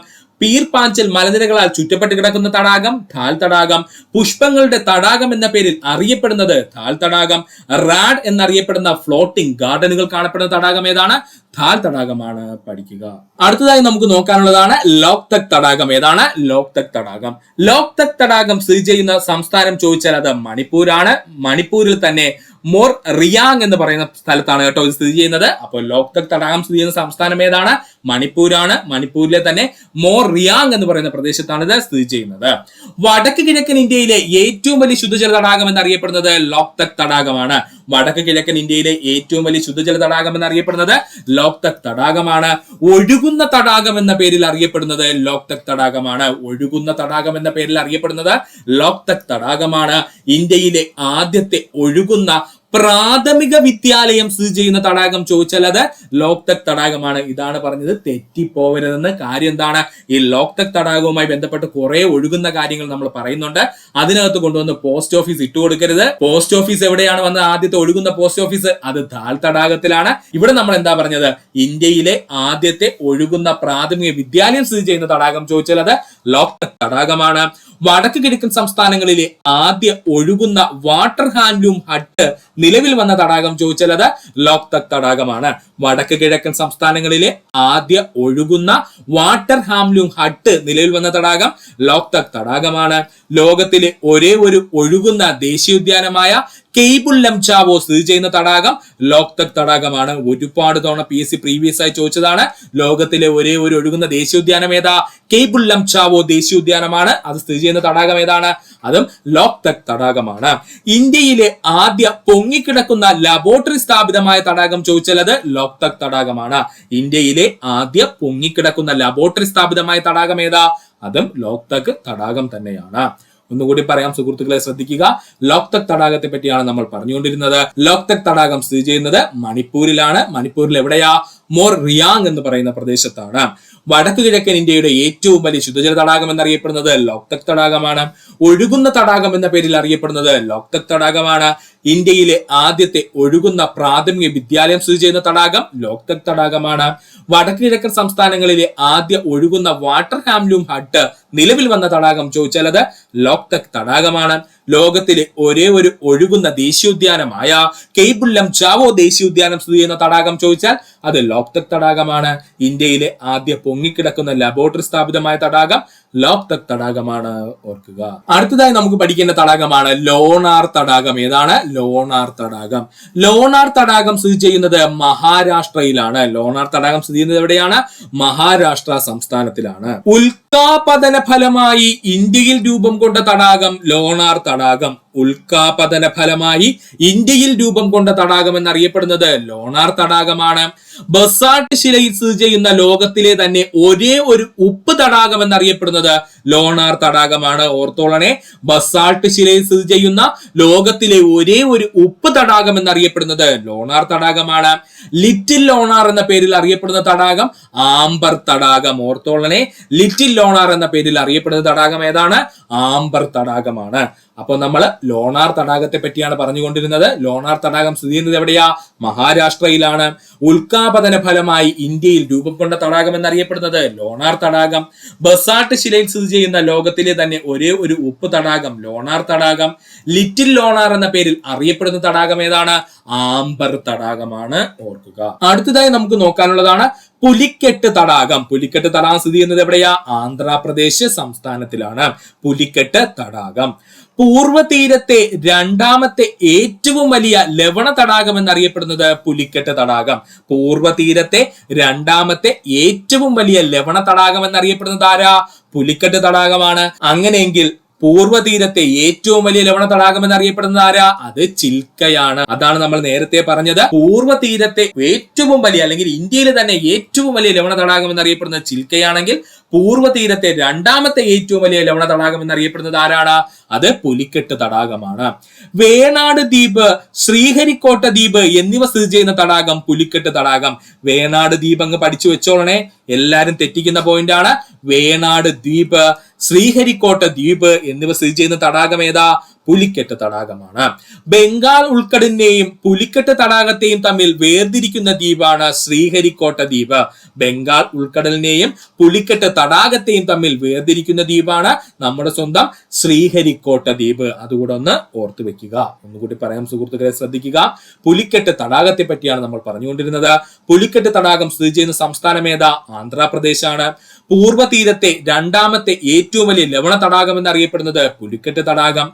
വേണാട് ദ്വീപ്, ശ്രീഹരിക്കോട്ട ദ്വീപ് എന്നിവ സ്ഥിതി ചെയ്യുന്ന തടാകം പുലിക്കെട്ട് തടാകം. ബംഗാൾ ഉൾക്കടലിനെയും പുലിക്കെട്ട് തടാകത്തെയും തമ്മിൽ വേർതിരിക്കുന്ന ദ്വീപ് ശ്രീഹരിക്കോട്ട ദ്വീപാണ്. ഓർക്കുക. ഇനി നമുക്ക് മറ്റു കുറച്ച് ഇന്ത്യൻ തടാകങ്ങളും അവയുടെ പ്രത്യേകതയും കൂടെ പഠിക്കാം. വളരെ ഇമ്പോർട്ടന്റ് ആണ്, ശ്രദ്ധിച്ചിരിക്കുക. ഈ ഭാഗത്തു നിന്നൊക്കെ ചോദ്യങ്ങൾ വന്നിട്ടുണ്ട്. മറ്റ് ഇന്ത്യൻ തടാകങ്ങളും അവയുടെ പ്രത്യേകതകളും. സാമ്പാർ തടാകം, രാജസ്ഥാൻ. സാമ്പാർ തടാകം സ്ഥിതി ചെയ്യുന്ന സംസ്ഥാനം ഏതാണ്? രാജസ്ഥാനാണ്. സാമ്പാർ തടാകത്തിലെ പ്രത്യേകത എന്താ? ഇന്ത്യയിലെ ഏറ്റവും ലവണത്വ ലവണത്വമുള്ള തടാകം എന്നറിയപ്പെടുന്നത് സാമ്പാർ തടാകമാണ്. സാമ്പാറിന് ഭയങ്കര ലവണമാണെന്ന് ഓർത്താൽ മതി കേട്ടോ. അപ്പൊ സാമ്പാർ തടാകത്തിന്റെ പ്രത്യേകത എന്താണ്? ഇന്ത്യയിലെ ഏറ്റവും ലവണത്വമുള്ള തടാകം സാമ്പാർ തടാകമാണ്. ഇന്ത്യയിലെ ഏറ്റവും വലിയ ഉൾനാടൻ ലവണ തടാകം എന്നറിയപ്പെടുന്നത് സാമ്പാർ തടാകമാണ്. ഇന്ത്യയിലെ ഏറ്റവും വലിയ ഉൾനാടൻ ലവണ തടാകം എന്നറിയപ്പെടുന്നത് സാമ്പാർ തടാകമാണ്. ഓർക്കുക, ഒന്നുകൂടി പറയാം. സാമ്പാർ തടാകത്തെ പറ്റിയാണ് നമ്മൾ പറഞ്ഞുകൊണ്ടിരുന്നത്. രാജസ്ഥാനിലാണ് സാമ്പാർ തടാകം സ്ഥിതി ചെയ്യുന്നത്. ഇന്ത്യയിൽ ഏറ്റവും ലവണത്വമുള്ള തടാകം എന്നറിയപ്പെടുന്നത് സാമ്പാർ തടാകമാണ്. ഇന്ത്യയിലെ ഏറ്റവും വലിയ ഉൾനാടൻ ലവണ തടാകം എന്നറിയപ്പെടുന്നത് സാമ്പാർ തടാകമാണ്. അടുത്തതാണ് ചോലാമു തടാകം. ചോലാമു തടാകം സ്ഥിതി ചെയ്യുന്ന സംസ്ഥാനം ഏതാ? സിക്കിമാണ്. ഇപ്പൊ തന്നെ കാര്യം മനസ്സിലായി കാണാം. ഇന്ത്യയിലെ ഏറ്റവും ഉയരത്തിൽ സ്ഥിതി ചെയ്യുന്ന തടാകം എന്നറിയപ്പെടുന്നത് ആരാ? ഈ ചോലാമു തടാകമാണ്. ഓർക്കുക, അപ്പോ ചോലാമു തടാകം സ്ഥിതി ചെയ്യുന്ന സംസ്ഥാനം ഏതാ? സിക്കിമാണ്. ഇന്ത്യയിലെ ഏറ്റവും ഉയരത്തിൽ സ്ഥിതി ചെയ്യുന്ന തടാകം എന്നറിയപ്പെടുന്നത് ആരാ? ചോലാമു തടാകം എവിടെയാ? സിക്കിമിലാണ്. അടുത്തതാണ് കൻവാർ തടാകം, ബീഹാർ. എന്താണ് കൻവാർ തടാകം? ബീഹാർ. ഏത് സംസ്ഥാനത്താ കൻവാർ തടാകം? ബീഹാർ സംസ്ഥാനത്തില്. ഇന്ത്യയിൽ ഏറ്റവും വലിയ ഓക്സ്ബോ തടാകം എന്നറിയപ്പെടുന്നത് കൻവാർ തടാകം, ബീഹാർ ആണ്. ഈ കഴിഞ്ഞൊരു PSC എക്സാമിന് അങ്ങോട്ട് ചോദിച്ചതേ ഉള്ളൂ. വളരെ വളരെ ഇമ്പോർട്ടന്റ് ആണ്. കൻവാർ തടാകത്തിന്റെ പ്രത്യേകത എന്താ?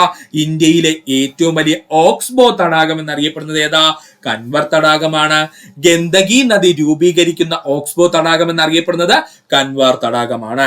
ഗന്ദകി നദി രൂപീകരിക്കുന്ന ഓക്സ്ബോ തടാകം എന്നറിയപ്പെടുന്നത് കൻവാർ തടാകമാണ്. എന്താ സുഹൃത്തുക്കളെ ഓക്സ്ബോ തടാകം എന്ന് പറഞ്ഞാല്? ഒരു നദി ഇങ്ങനെ ഒഴുകി വന്നിട്ട് പെട്ടെന്ന് വളഞ്ഞു പുളഞ്ഞു ഒഴുകുകയാണെന്ന് കരുതുക. അതിനുശേഷം പെട്ടെന്ന് ഒരു പ്രളയം ഉണ്ടാകുന്ന സമയത്ത് നദി എന്ത് ചെയ്യും? നേരെ വളഞ്ഞു പുളഞ്ഞു ഒഴുകുന്ന പരിപാടി നിർത്തിയിട്ട് നേരെ ഒഴുകും. ഇങ്ങനെ നേരെ ഒഴുകുന്ന സമയത്ത് നേരത്തെ വളഞ്ഞു പുളഞ്ഞു ഒഴുകിയ പ്രദേശത്ത് എന്ത് ചെയ്യും? ജലം ഇങ്ങനെ ഒരു തടാകം പോലെ കെട്ടിക്കിടക്കും. ഇതിനെ നമ്മൾ വിളിക്കുന്ന പേരാണ് ഓക്സ്ബോ തടാകങ്ങൾ എന്ന്. അങ്ങനെ ഇന്ത്യയിലെ ഏറ്റവും വലിയ ഓക്സ്ബോ തടാകം അപ്പൊ ആരാ? കൻവാർ തടാകം. സ്ഥിതി ചെയ്യുന്ന സംസ്ഥാനം ഏതാ? ബീഹാർ ആണ്. ഇത് ഏത് നദിയാ രൂപീകരിക്കുന്നത്? ഗന്ദകി നദിയാണ് രൂപീകരിക്കുന്നത്. നല്ല പോയിന്റ് ആണ്, ഓർക്കണേ. ഗന്ദകി നദി രൂപീകരിക്കുന്ന ഓക്സ്ബോ തടാകമാണ് കൻവാർ തടാകം. ഓർക്കുക. അടുത്തതാണ് ഗോവിന്ദ് വല്ലഭ് പന്ത് സാഗർ, ഉത്തർപ്രദേശ്. മറക്കരുത്, ഗോവിന്ദ് വല്ലഭ് പന്ത് സാഗർ സ്ഥിതി ചെയ്യുന്നത് എവിടെയാ? ഉത്തർപ്രദേശിലാണ്.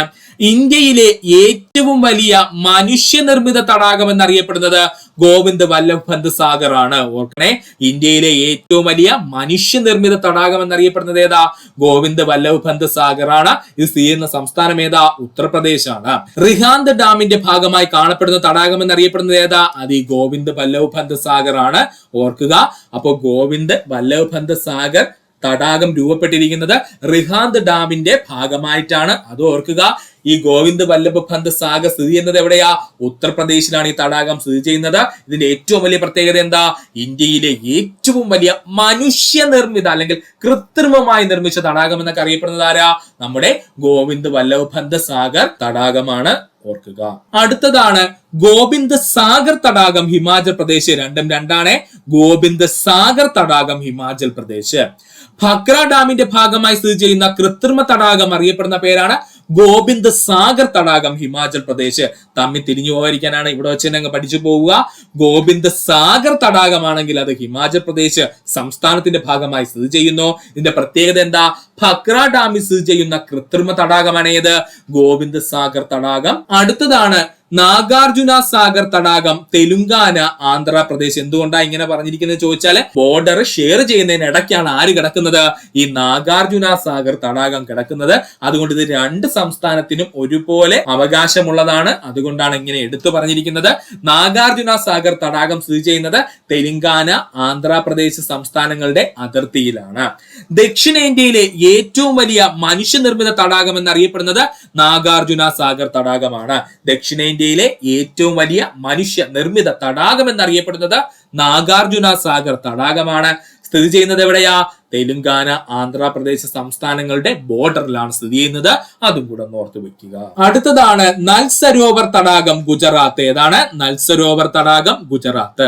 ഇന്ത്യയിലെ ഏറ്റവും കൂടുതൽ ദേശാടന പക്ഷികൾ എത്തുന്ന തടാകം നൽ സരോവർ തടാകം, ഗുജറാത്ത്. ഇപ്പൊ അങ്ങോട്ട് പ്രീവിയസ് ആയി ചോദിച്ചതേ ഉള്ളേ.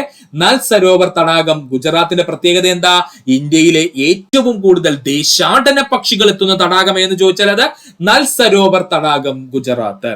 അടുത്തതാണ് ഹുസൈൻ സാഗർ തടാകം തെലുങ്കാന. ഏതാണ്? ഹുസൈൻ സാഗർ തടാകം തെലുങ്കാന.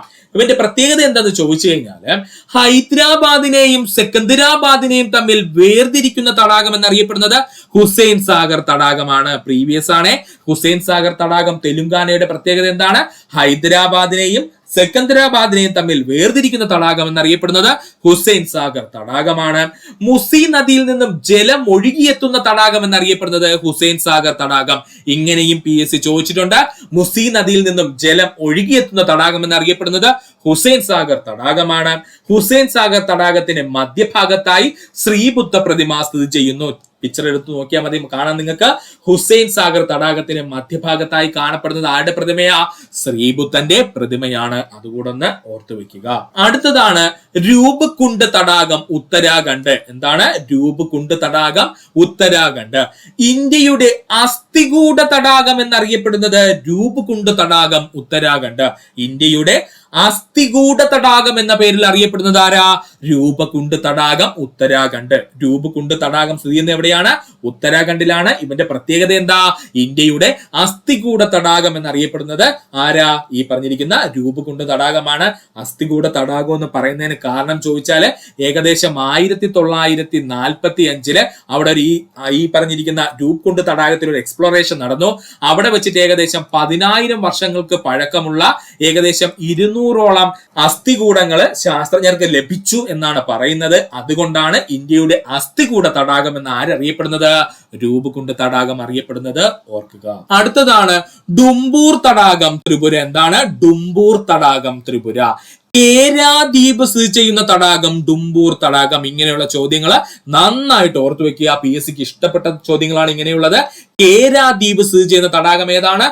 ഡുംബൂർ തടാകം. സ്ഥിതി ചെയ്യുന്ന സംസ്ഥാനം ഏതാ? ത്രിപുര. അടുത്തതാണ് പമ്പ സരോവർ തടാകം കർണാടക. ഏതാണ്? പമ്പ സരോവർ തടാകം കർണാടക. കേരളത്തിലെ നദിയുടെ പേരിൽ അറിയപ്പെടുന്ന കർണാടകത്തിലെ തടാകം എന്ന് ചോദിച്ചാൽ അത് പമ്പ സരോവർ തടാകം കർണാടക. തെറ്റിപ്പോവല്ലേ. പമ്പ സരോവർ തടാകം സ്ഥിതി ചെയ്യുന്ന സംസ്ഥാനം ഏതാ? കർണാടകമാണ്. കേരളത്തിലെ നദിയുടെ പേരിൽ അറിയപ്പെടുന്ന കർണാടകത്തിലെ തടാകം ഏതാണ്? അത് പമ്പ സരോവർ തടാകമാണ്. ഓർക്കുക. ഇനി നമുക്ക് വേൾഡ് ജോഗ്രഫി അല്ലെന്നുണ്ടെങ്കിൽ നമുക്ക് പറയാം ജനറൽ ജോഗ്രഫിയുമായി ബന്ധപ്പെട്ടിട്ട് നമ്മൾ പഠിക്കാൻ പോകുന്നതാണ് ഋതുക്കളും തീയതികളും. എന്താണ്? ഋതുക്കളും തീയതികളും വളരെ വളരെ ഇമ്പോർട്ടന്റ് ആണ്. ഇപ്പൊ ഏതൊരു PSC എക്സാം എടുത്ത് നോക്കിക്കഴിഞ്ഞാലും സുഹൃത്തുക്കളെ നിങ്ങൾക്ക് കാണാം ഏതെങ്കിലും ഒരു ഋതുക്കളുമായി ബന്ധപ്പെട്ട തീയതി ചോദിക്കും. അപ്പൊ അത് നമുക്ക് വ്യക്തമായിട്ട് പഠിച്ചു വെക്കണം. ഋതുക്കളും തീയതികളും. ഉത്തര അയനാന്തം അഥവാ കർക്കിടക അയനാന്തം അനുഭവപ്പെടുന്ന തീയതി ചോദിച്ചാൽ ജൂൺ 21. ഉത്തര അയനാന്തം അഥവാ കർക്കിട അയനാന്തം അനുഭവപ്പെടുന്ന തീയതി ചോദിച്ചാല് ജൂൺ 21. ഉത്തര അയനാന്തം അഥവാ കർക്കിട അയനാന്തം അനുഭവപ്പെടുന്ന തീയതി ചോദിച്ചാൽ എന്നാ? ജൂൺ 21. ഉത്തരാർദ്ധഗോളത്തിൽ ഏറ്റവും ദൈർഘ്യം കൂടിയ രാത്രി അനുഭവപ്പെടുന്ന തീയതി ഡിസംബർ 22. ഓർത്തോളണേ. ഉത്തരാർദ്ധഗോളത്തില് ഏറ്റവും ദൈർഘ്യം കൂടിയ രാത്രി അനുഭവപ്പെടുന്ന തീയതി ചോദിച്ചാൽ ഡിസംബർ 22. ഇനി ഉത്തരാർദ്ധഗോളത്തിൽ എന്ത് നടക്കുന്നോ അതിന്റെ നേരെ ഓപ്പോസിറ്റ് ആയിരിക്കും എവിടെ നടക്കുന്നത്? ദക്ഷിണാർദ്ധഗോളം അല്ലെങ്കിൽ സൗത്ത് പോളിൽ നടക്കുന്നത്. ഓർത്തോളണേ. ദക്ഷിണാർദ്ധഗോളം അല്ലെങ്കിൽ സൗത്ത് ഹെമിസ്ഫിയറിൽ നടക്കുന്നത്. കേട്ടോ, ശ്രദ്ധിച്ചോളണേ. കൺഫ്യൂഷൻ ഒന്നും വേണ്ട. എന്ത് കാര്യം ഉത്തരാർദ്ധഗോളത്തിൽ നടക്കുന്നോ അതിന്റെ ഓപ്പോസിറ്റ് ആയിരിക്കും എവിടെ നടക്കുന്നത്? ദക്ഷിണാർദ്ധഗോളം അഥവാ സദേൺ ഹെമിസ്ഫിയറിൽ നടക്കുന്നത്. അങ്ങനെയെങ്കിൽ ഞാൻ പറഞ്ഞു ഉത്തരാർദ്ധഗോളത്തിൽ ഏറ്റവും ദൈർഘ്യം കൂടിയ രാത്രി അനുഭവപ്പെടുന്ന തീയതി ഡിസംബർ 22 ആണെങ്കിൽ ഞാൻ പറഞ്ഞത് വെച്ച് സുഹൃത്തുക്കൾക്ക് കൺഫേം ആക്കാം. ദക്ഷിണാർദ്ധഗോളത്തിൽ ഏറ്റവും കൂടുതൽ പകൽ അനുഭവപ്പെടുന്ന തീയതി ഡിസംബർ 22. സെറ്റാണ്. ദക്ഷിണാർദ്ധഗോളത്തിലെ ഏറ്റവും ദൈർഘ്യം കൂടിയ പകൽ അനുഭവപ്പെടുന്ന തീയതി ചോദിച്ചാൽ അത് ഡിസംബർ 22. നേരെ ഉൾട്ടയടിച്ച് ഓപ്പോസിറ്റ് നോക്കിയാൽ എങ്ങനെ പറയാം? ഉത്തരാർദ്ധഗോളത്തിൽ ഏറ്റവും കൂടുതൽ രാത്രി അനുഭവപ്പെടുന്ന തീയതി ചോദിച്ചാൽ അത് ഡിസംബർ 22 ആണ്. ഉത്തരാർദ്ധഗോളത്തിൽ വസന്ത വിഷുവം അനുഭവപ്പെടുന്ന തീയതി മാർച്ച് 21. ഉത്തരാർദ്ധഗോളത്തിലെ വസന്ത വിഷുവം അനുഭവപ്പെടുന്ന തീയതി മാർച്ച് 21. ദക്ഷിണാർദ്ധഗോളത്തിൽ ശരത് വിഷുവം അനുഭവപ്പെടുന്ന തീയതി മാർച്ച് 21. ഉത്തരാർദ്ധഗോളത്തിലെ വസന്ത വിഷുവും അനുഭവപ്പെടുന്ന തീയതി മാർച്ച് 21 ആണെങ്കിൽ ദക്ഷിണാർദ്ധഗോളത്തിൽ ആ സമയത്ത് എന്തായിരിക്കും? ശരത് വിഷുവം അനുഭവപ്പെടുന്ന തീയതി ആയിരിക്കും. അതും മാർച്ച് 21 തന്നെയാണ്. അതായത് ഉത്തരാർദ്ധഗോളം, അതായത് നമ്മുടെ ഇന്ത്യ എന്ന് പറയുന്നത് ഉത്തരാർദ്ധഗോളത്തിന്റെ ഭാഗമാണ്. അപ്പൊ നമ്മൾ ഇവിടെ വസന്തം ആഘോഷിക്കുന്ന അല്ലെങ്കിൽ വസന്തം വരുന്ന സമയത്ത് നമ്മുടെ നേരെ ദക്ഷിണാർദ്ധഗോളത്തിൽ എന്തായിരിക്കും? ശരത്കാലമായിരിക്കും. അതായത് ശൈത്യകാലത്തിന്റെ ആരംഭം എന്ന അർത്ഥം കേട്ടോ. അപ്പോ ഇത്രയും സുഹൃത്തുക്കൾ ഓർക്കുക. ഉത്തര അയനാന്തം അഥവാ കർക്കിട അയനാന്തം അനുഭവപ്പെടുന്ന തീയതി ജൂൺ 21. ഉത്തരാർദ്ധഗോളത്തിൽ ഏറ്റവും ദൈർഘ്യം കൂടിയ രാത്രി അനുഭവപ്പെടുന്ന തീയതി ഡിസംബർ 22. അങ്ങനെയാണെങ്കിൽ ദക്ഷിണാർദ്ധഗോളത്തിൽ ഏറ്റവും കൂടുതൽ പകൽ അനുഭവപ്പെടുന്ന തീയതി ഡിസംബർ 22. ഉത്തരാർദ്ധഗോളത്തിൽ വസന്ത വിഷുവും അനുഭവപ്പെടുന്ന തീയതി മാർച്ച് 21. അങ്ങനെയെങ്കിൽ നേരെ ദക്ഷിണാർദ്ധഗോളത്തിലെ ശരത് വിഷുവും അനുഭവപ്പെടുന്ന തീയതി ഏതായിരിക്കും? മാർച്ച് 21 ആയിരിക്കും. ഉത്തരാർദ്ധഗോളത്തിൽ ശരത് വിഷുവും അനുഭവപ്പെടുന്ന തീയതി സെപ്റ്റംബർ 23 ആണ്. ഉത്തരാർദ്ധഗോളത്തിലെ ശരത് വിഷുവം, അതായത് നമുക്ക് തണുപ്പ് വരുന്നത് എപ്പോഴായിരിക്കും സുഹൃത്തുക്കളെ? സെപ്റ്റംബർ മാസത്തിലല്ലേ നമുക്ക് തണുപ്പ്. സെപ്റ്റംബറിന്റെ അവസാന കാലത്ത്, അതായത് ഒക്ടോബറിന്റെ തുടക്കം മുതലൊക്കെ നമുക്ക് ചെറുതായിട്ട് തണുപ്പ് അവിടെ നിന്ന് ഇങ്ങനെ വന്നു തുടങ്ങും. അപ്പൊ ഉത്തരാർദ്ധഗോളത്തിൽ ശരത് വിഷുവം അനുഭവപ്പെടുന്ന തീയതി ചോദിച്ചാൽ സെപ്റ്റംബർ 23 ആണ്. അങ്ങനെയെങ്കിൽ ദക്ഷിണാർദ്ധഗോളത്തിൽ എന്തായിരിക്കും? അവിടെ വസന്ത വിഷുവം ആരംഭിച്ചു കാണും. അപ്പൊ ദക്ഷിണാർദ്ധഗോളത്തിൽ വസന്ത വിഷുവം അനുഭവപ്പെടുന്ന തീയതി ഏതാ? സെപ്റ്റംബർ 23 ആണ്. ഓക്കെ ആണ്. ഉത്തരാർദ്ധഗോളത്തിലെ ശരത് വിഷുവം, അഥവാ നമുക്കൊരു ചെറിയ തണുപ്പൊക്കെ ഇങ്ങനെ ആരംഭിച്ചു തുടങ്ങുന്ന സമയത്ത് അത് സെപ്റ്റംബർ 23 അങ്ങനെയെങ്കിൽ നമ്മുടെ ദക്ഷിണാർദ്ധഗോളത്തിൽ എന്തായിരിക്കും? വസന്തകാലമായി കാണുമായിരിക്കും. അപ്പോൾ വസന്ത വിഷുവും അനുഭവപ്പെടുന്ന തീയതി സെപ്റ്റംബർ മാസം 23 ദക്ഷിണാർദ്ധഗോളത്തിൽ ഏറ്റവും ദൈർഘ്യം കൂടിയ രാത്രി അനുഭവപ്പെടുന്ന തീയതി ജൂൺ 21 നമ്മൾ ഓൾറെഡി പറഞ്ഞു. ദക്ഷിണാർദ്ധഗോളത്തിൽ ഏറ്റവും ദൈർഘ്യം കൂടിയ രാത്രി അനുഭവപ്പെടുന്ന തീയതി എന്നാ? ജൂൺ 21 സമരാത്ര ദിനങ്ങൾ എന്നറിയപ്പെടുന്നത് മാർച്ച് 21 സെപ്റ്റംബർ 23 ഏറ്റവും കൂടുതൽ ഈ ഭാഗത്ത് നിന്ന് PSC പ്രീവിയസ് ആയി ചോദിച്ച ക്വസ്റ്റ്യൻ ആണ്. സമരാത്ര ദിനങ്ങൾ എന്നറിയപ്പെടുന്നത് മാർച്ച് 21 സെപ്റ്റംബർ 23 ഭൂമി സൂര്യനോട് ഏറ്റവും അടുത്തു വരുന്ന ദിനമായ സൂര്യ സമീപ ദിനം ജനുവരി 3 ഭൂമി സൂര്യനോട് ഏറ്റവും അടുത്തു വരുന്ന ദിനമായ സൂര്യ സമീപ ദിനം എന്നറിയപ്പെടുന്നത് ജനുവരി 3 ഭൂമി സൂര്യനിൽ നിന്നും ഏറ്റവും അകന്നു പോകുന്ന ദിനമായ സൂര്യ വിദൂര ദിനം അഥവാ സൂര്യോച്ചം അനുഭവപ്പെടുന്നത് ജൂലൈ 4 ഭൂമി സൂര്യനിൽ നിന്നും ഏറ്റവും അകന്നു പോകുന്ന ദിനമായ സൂര്യ വിദൂര ദിനം അഥവാ സൂര്യോച്ചം അനുഭവപ്പെടുന്നത് ജൂലൈ 4 ഇനി ഭൂമി സൂര്യനോട് ഏറ്റവും അടുത്തു വരുന്ന ദിനമായ സൂര്യ സമീപ ദിനം അനുഭവപ്പെടുന്നത് ജനുവരി 3 ഓർക്കുക. ഇനി നമ്മൾ നോക്കാൻ പോകുന്നത് കേരള ഹിസ്റ്ററിയുമായിട്ട് ബന്ധപ്പെട്ട ഒരു ടോപ്പിക്കാണ്. വേറൊന്നുമില്ല, കല്ലറ പാങ്ങോട് സമരം മുതൽ മാഹി വിമോചന സമരം വരെ നമ്മൾ അങ്ങ് പഠിക്കാൻ പോവുകയാണ്. കല്ലറ പാങ്ങോട് സമരം മുതൽ മാഹി വിമോചന സമരം വരെ. എന്തിനാ ഇവന്മാരെ എടുത്ത് പഠിക്കണമെന്ന് ചോദിച്ചാൽ ഇപ്പോഴത്തെ PSCയുടെ ക്വസ്റ്റ്യൻ പേപ്പറിൽ കൂടുതലായിട്ടും കാണപ്പെടുന്നത് ഈ കല്ലറ പാങ്ങോട് സമരം, അതുപോലെ മാഹി വിമോചനം, അങ്ങനെയുള്ള അധികം പണ്ട് PSC ചോദിക്കാതിരുന്ന സമരങ്ങൾ ഇപ്പോൾ തിരിച്ച് PSC ചോദിച്ചു തുടങ്ങിയിട്ടുണ്ട്. അതുകൊണ്ടാവാം നമുക്കൊന്ന് വ്യക്തമായിട്ട് പഠിക്കാം. കല്ലറ പാങ്ങോട് സമരം. കല്ലറ പാങ്ങോട് സമരം നടന്ന വർഷം 1938 സെപ്റ്റംബർ മാസം 30 കല്ലറ പാങ്ങോട് സമരം നടന്ന വർഷം 1938 സെപ്റ്റംബർ മാസം 30 കല്ലറ പാങ്ങോട് സമരം നടന്ന ജില്ല തിരുവനന്തപുരം ജില്ല. കല്ലറ പാങ്ങോട് സമരം നടന്ന ജില്ല ഏതാ? തിരുവനന്തപുരം ജില്ലയാണ്. കല്ലറ പാങ്ങോട് സമരത്തിന് കാരണക്കാരനായ തിരുവിതാംകൂർ ദിവാൻ ആരാണ്? സർ CP രാമസ്വാമി അയ്യരാണ്. കല്ലറ പാങ്ങോട് സമരത്തിന് കാരണക്കാരനായ തിരുവിതാംകൂർ ദിവാൻ ആരാണ്? സർ CP രാമസ്വാമി അയ്യരാണ്. കല്ലറ പാങ്ങോട് സമരത്തിന്റെ കാരണങ്ങൾ ചോദിച്ചു കഴിഞ്ഞാൽ സർ CP രാമസ്വാമി അയ്യരുടെ കുത്തഴിഞ്ഞ ഭരണം, ജന്മിമാരുടെ അന്യായമായ ചന്ത പിരിവ്. ഇത് രണ്ടും ഓർത്തു വെച്ചോളനെ. കല്ലറ പാങ്ങോട് സമരത്തിന്റെ കാരണങ്ങൾ എന്തൊക്കെയായിരുന്നു? സർ CP രാമസ്വാമി അയ്യരുടെ കുത്തഴിഞ്ഞ ഭരണവും ജന്മിമാരുടെ അന്യായമായ ചന്ത പിരിവുമായിരുന്നു. കല്ലറ പാങ്ങോട് സമരത്തിന് പ്രചോദനമായത് മഹാത്മാഗാന്ധിയുടെ നിസ്സഹകരണ സമരാശയങ്ങളായിരുന്നു. ഓർക്കുക, കല്ലറ പാങ്ങോട് സമരത്തിന് പ്രചോദനമായത് മഹാത്മാഗാന്ധിയുടെ നിസ്സഹകരണ സമരാശയങ്ങളായിരുന്നു. അതുകൂടെ സുഹൃത്തുക്കളെന്ന് ഓർത്തു വെക്കുക. കല്ലറ പാങ്ങോട് സമര നേതാക്കളെ പറ്റിയാണ് ഇനി നമുക്ക് നോക്കാനുള്ളത്.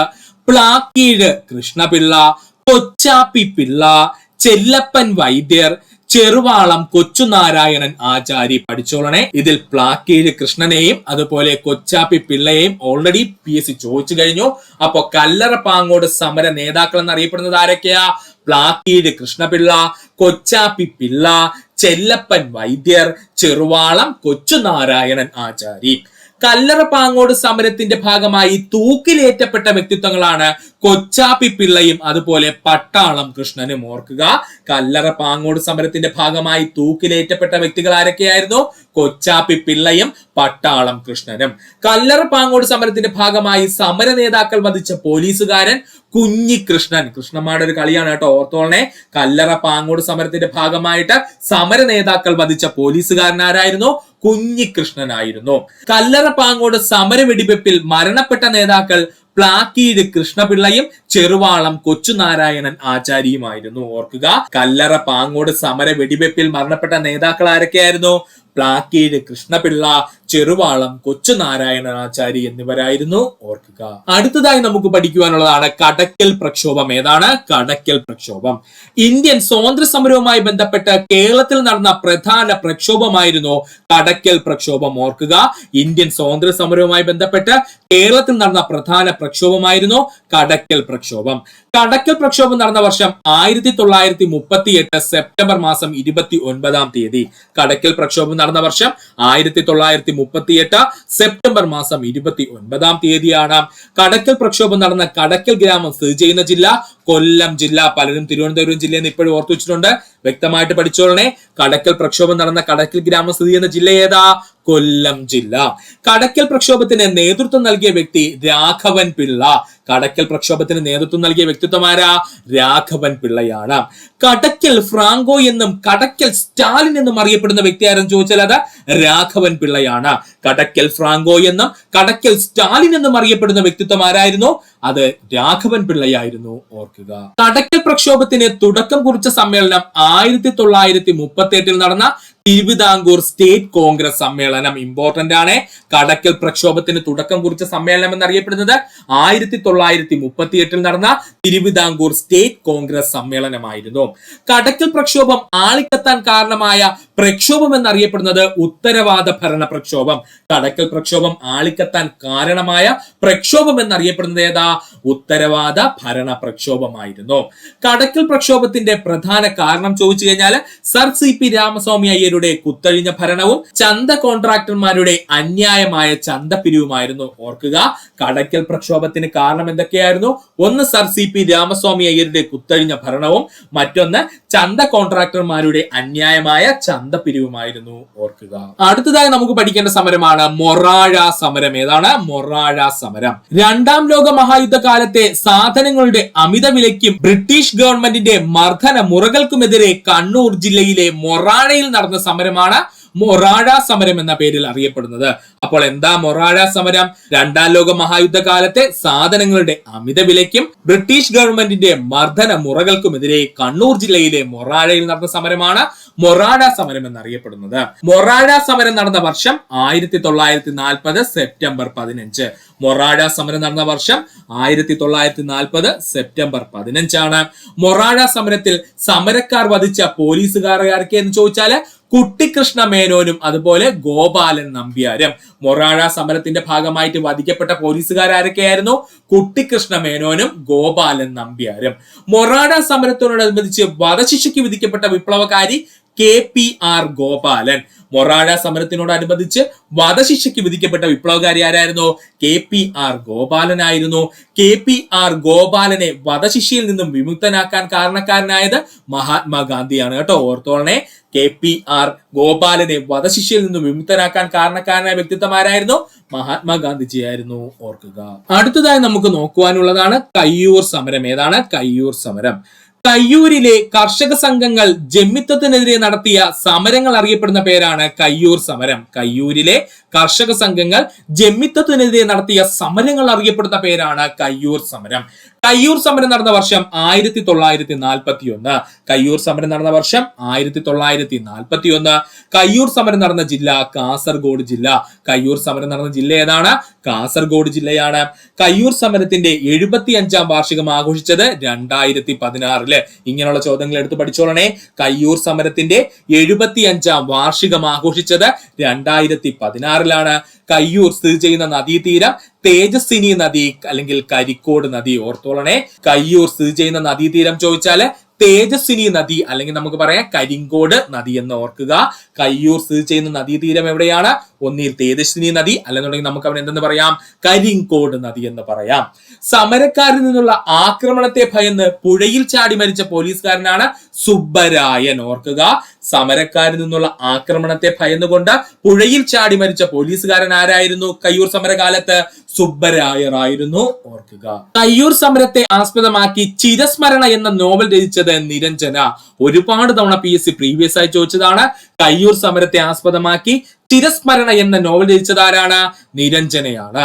കയ്യൂരും കരിവെള്ളൂരും എന്ന കൃതി രചിച്ചത് AV കുഞ്ഞമ്പു. ഇതും പ്രീവിയസ് ആയി ചോദിച്ചതാണ്. കയ്യൂരും കരിവെള്ളൂരും എന്ന കൃതി രചിച്ചത് AV കുഞ്ഞമ്പു ആണ്. കയ്യൂർ സമര ചരിത്രം എന്ന കൃതി രചിച്ചത് AV കുഞ്ഞമ്പു. കയ്യൂർ സമര ചരിത്രം എന്ന കൃതി രചിച്ചത് ആരാ? AV കുഞ്ഞമ്പു ആണ്. കയ്യൂർ സമരത്തെ ആസ്പദമാക്കി ലെനിൻ രാജേന്ദ്രൻ സംവിധാനം ചെയ്ത സിനിമയാണ് മീനമാസത്തിലെ സൂര്യൻ. കയ്യൂർ സമരത്തെ ആസ്പദമാക്കി ലെനിൻ രാജേന്ദ്രൻ സംവിധാനം ചെയ്ത സിനിമ ഏതാണ്? മീനമാസത്തിലെ സൂര്യനാണ്. കയ്യൂർ സമരത്തിൽ പങ്കെടുത്ത കേരള മുഖ്യമന്ത്രി EK നയനാരാണ്. കയ്യൂർ സമരത്തിൽ പങ്കെടുത്ത കേരള മുഖ്യമന്ത്രി ആരായിരുന്നു? EK നയനാരായിരുന്നു. ഓർക്കുക, അടുത്തതാണ് നമുക്ക് എല്ലാവർക്കും അറിയാവുന്ന പുന്നപ്ര വയലാർ സമരം. ഏതാണ്? പുന്നപ്ര വയലാർ സമരം. സ്വതന്ത്ര തിരുവിതാംകൂർ വാദത്തിനും അമേരിക്കൻ മോഡൽ ഭരണത്തിനുമെതിരെ തിരുവിതാംകൂറിൽ നടന്ന സമരമാണ് പുന്നപ്ര വയലാർ സമരം. സ്വതന്ത്ര തിരുവിതാംകൂർ വാദത്തിനും അമേരിക്കൻ മോഡൽ ഭരണത്തിനുമെതിരെ തിരുവിതാംകൂറിൽ നടന്ന സമരമാണ് ഏത്? പുന്നപ്ര വയലാർ സമരം. പുന്നപ്ര വയലാർ സമരം നടന്ന വർഷം 1946. പുന്നപ്ര വയലാർ സമരം നടന്ന വർഷം 1946. തുലാം 10 സമരം എന്ന പേരിൽ അറിയപ്പെടുന്നത് പുന്നപ്ര വയലാർ സമരം.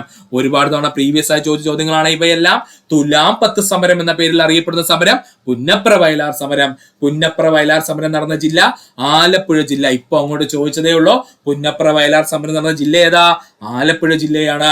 അമേരിക്കൻ മോഡൽ അറബിക്കടലിൽ എന്ന മുദ്രാവാക്യം ഉയർത്തിയ സമരം പുന്നപ്ര വയലാർ സമരം. അമേരിക്കൻ മോഡൽ അറബിക്കടലിൽ എന്ന മുദ്രാവാക്യം ഉയർത്തിയ സമരം ഏതാ? പുന്നപ്ര വയലാർ സമരമാണ്. ഓർക്കുക, അമേരിക്കൻ മോഡൽ ഭരണപരിഷ്കാരം തിരുവിതാംകൂറിൽ നടപ്പിലാക്കിയ ദിവാൻ സർ CP രാമസ്വാമി അയ്യരാണ്. അമേരിക്കൻ മോഡൽ ഭരണപരിഷ്കാരം തിരുവിതാംകൂറിൽ നടപ്പിലാക്കിയ ദിവാൻ ആരായിരുന്നു? സർ CP രാമസ്വാമി അയ്യരായിരുന്നു. പുന്നപ്ര വയലാർ സമരം അടിസ്ഥാനമാക്കി P കേശവദേവ് രചിച്ച നോവലാണ് ഉലക്ക. പ്രീവിയസ് പിന്നെയും വന്നിരിക്കുന്നു. പുന്നപ്ര വയലാർ സമരത്തെ അടിസ്ഥാനമാക്കിക്കൊണ്ട് P കേശവദേവ് രചിച്ച നോവൽ ഏതായിരുന്നു? ഉലക്ക. പുന്നപ്ര വയലാർ രക്തസാക്ഷി മണ്ഡപം സ്ഥിതി ചെയ്യുന്ന ജില്ല ആലപ്പുഴ ജില്ല. പുന്നപ്ര വയലാർ രക്തസാക്ഷി മണ്ഡപം സ്ഥിതി ചെയ്യുന്ന ജില്ല ഏതാണ്? ആലപ്പുഴ ജില്ലയിലാണ്. പുന്നപ്ര വയലാർ സമരത്തിന്റെ പശ്ചാത്തലത്തിൽ 2018 VK മോഹനകുമാറിന് വയലാർ അവാർഡ് നേടിക്കൊടുത്ത കൃതിയാണ് ഉഷ്ണരാശി കരാപ്പുറത്തിന്റെ ഇതിഹാസം. ഓർക്കുക, ഇപ്പോഴും PSC ചോദിക്കുന്ന ചോദ്യമാണ്. പുന്നപ്ര വയലാർ സമരത്തിന്റെ പശ്ചാത്തലത്തില് 2018 VK മോഹനകുമാരൻ വയലാർ അവാർഡ് നേടിക്കൊടുത്ത കൃതിയാണ് ഉഷ്ണരാശി കരാപ്പുറത്തിന്റെ ഇതിഹാസം. ഇനി നമുക്ക് നോക്കുവാനുള്ളതാണ് കരിവെള്ളൂർ സമരം. ഏതാണ്? കരിവെള്ളൂർ സമരം. പ്രഭുക്കന്മാരുടെ നെല്ല് പൂഴ്ത്തിവെപ്പിനെതിരെ മലബാറിൽ നടന്ന സമരമാണ് കരിവെള്ളൂർ സമരം.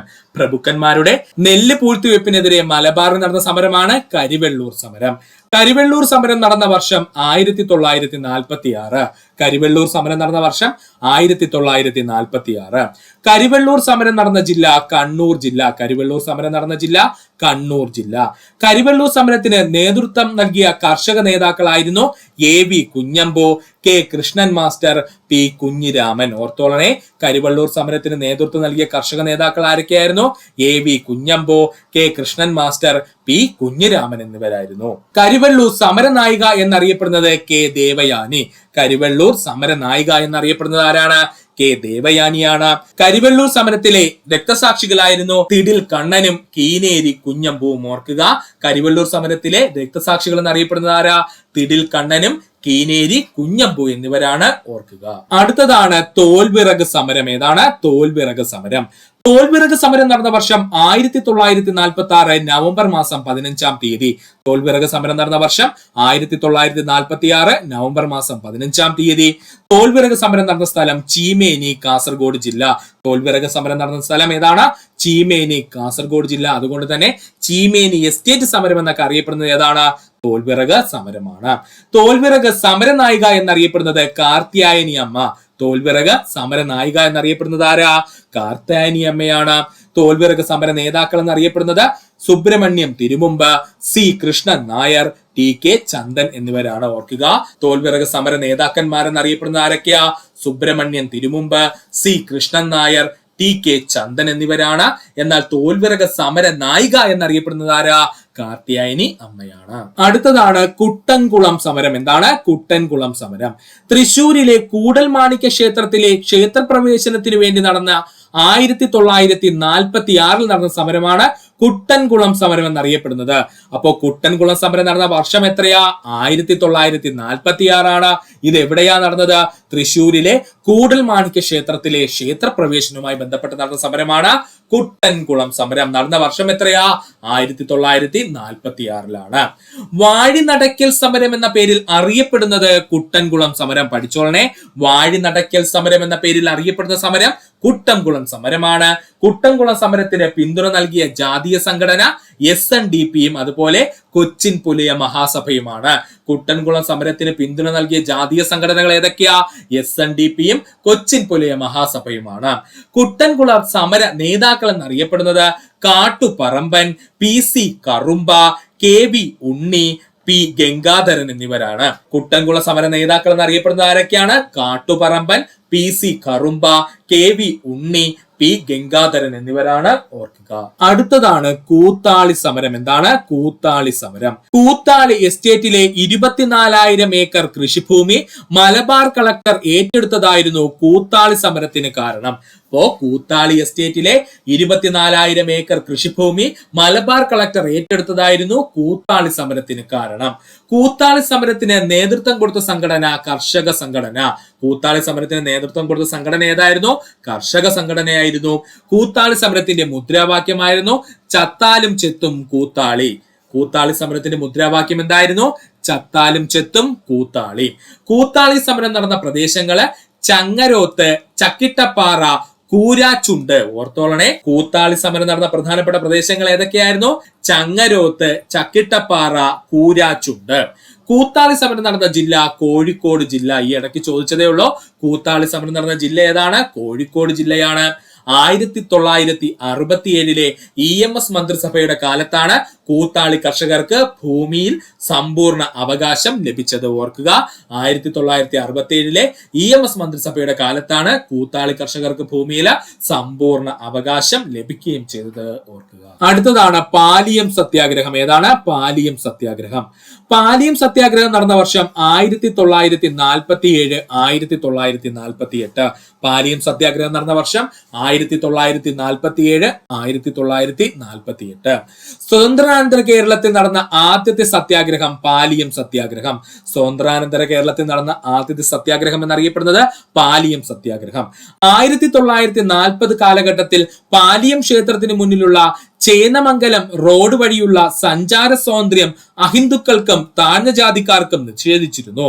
തുടർന്ന് നടന്ന സത്യാഗ്രഹമാണ് പാലിയം സത്യാഗ്രഹം എന്ന പേരിൽ അറിയപ്പെടുന്നത്. അപ്പോൾ 1940 കാലഘട്ടങ്ങളിൽ പാലിയം ക്ഷേത്രത്തിന് മുന്നിലുള്ള ചേന്നമംഗലം റോഡ് വഴിയുള്ള സഞ്ചാര സ്വാതന്ത്ര്യം അഹിന്ദുക്കൾക്കും താഴ്ന്ന ജാതിക്കാർക്കും നിശ്ചയിച്ചതിനെ തുടർന്ന് നടന്ന സത്യാഗ്രഹമാണ് പാലിയം സത്യാഗ്രഹം എന്നറിയപ്പെടുന്നത്. പാലിയം സത്യാഗ്രഹ നിവേദനം സമർപ്പിക്കപ്പെട്ടത് കൊച്ചി മുഖ്യമന്ത്രിയായിരുന്ന പാലിയത്തച്ഛനായിരുന്നു. പാലിയം സത്യാഗ്രഹ നിവേദനം സമർപ്പിച്ചത് ആർക്കായിരുന്നു? കൊച്ചി മുഖ്യമന്ത്രിയായിരുന്ന പാലിയത്തച്ഛനായിരുന്നു. പാലിയം സത്യാഗ്രഹത്തിന്റെ ഫലമായി കൊച്ചിയിലെ പാലിയത്തച്ഛന്റെ വാസസ്ഥലത്തിന് മുന്നിലൂടെയുള്ള പ്രധാന വഴി തുറന്നുകൊടുക്കാൻ പാലിയത്ത് കുടുംബം നിർബന്ധിതരായി. പാലിയം സത്യാഗ്രഹത്തിന്റെ ഫലമായിട്ട് കൊച്ചിയിലെ പാലിയത്തച്ഛന്റെ വാസസ്ഥലത്തിന് മുന്നിലൂടെയുള്ള പ്രധാന വഴി തുറന്നുകൊടുക്കാൻ പാലിയത്ത് കുടുംബർ നിർബന്ധിതരാവുകയും ചെയ്തു. ഇതോടുകൂടി ഓർക്കുക. പാലിയം സത്യാഗ്രഹത്തിന്റെ ഉദ്ഘാടനം ചെയ്തത് C കേശവനായിരുന്നു. പാലിയം സത്യാഗ്രഹം ഉദ്ഘാടനം ചെയ്തത് ആരാ? C കേശവനായിരുന്നു. പാലിയം സത്യാഗ്രഹം നടന്ന ജില്ല എറണാകുളം ജില്ല. പാലിയം സത്യാഗ്രഹം നടന്ന ജില്ല എറണാകുളം ജില്ല. പാലിയം സത്യാഗ്രഹത്തിന്റെ രക്തസാക്ഷി എന്നറിയപ്പെടുന്നത് AG വേലായുധനാണ്. പാലിയം സത്യാഗ്രഹത്തിലെ രക്തസാക്ഷിയായ വ്യക്തിത്വം ആരെന്ന് ചോദിച്ചാൽ അത് AG വേലായുധനാണ്.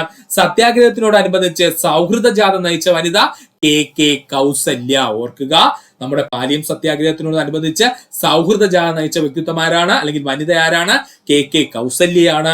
പാലിയം സത്യാഗ്രഹത്തിനോടനുബന്ധിച്ച് സ്ത്രീകളുടെ സത്യാഗ്രഹം തുടങ്ങി എന്ന തലക്കെട്ടോടുകൂടി ലേഖനം പ്രസിദ്ധീകരിച്ച പത്രം മലയാള മനോരമ.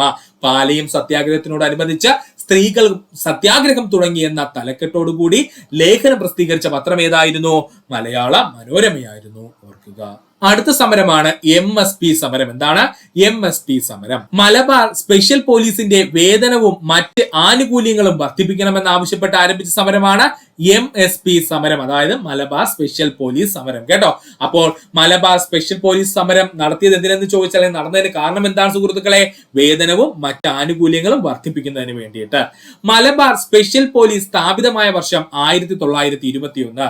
മലബാർ സ്പെഷ്യൽ പോലീസ് സ്ഥാപിതമായ വർഷം 1921. 1946 ഏപ്രിൽ 24 മദ്രാസ് സർക്കാർ ഈ സമരത്തെ അടിച്ചമർത്തി. 1946 ഏപ്രിൽ 24 മദ്രാസ് സർക്കാർ ഈ സമരത്തെ അടിച്ചമർത്തി, അതായത് ഈ MSP സമരത്തെ അടിച്ചമർത്തി.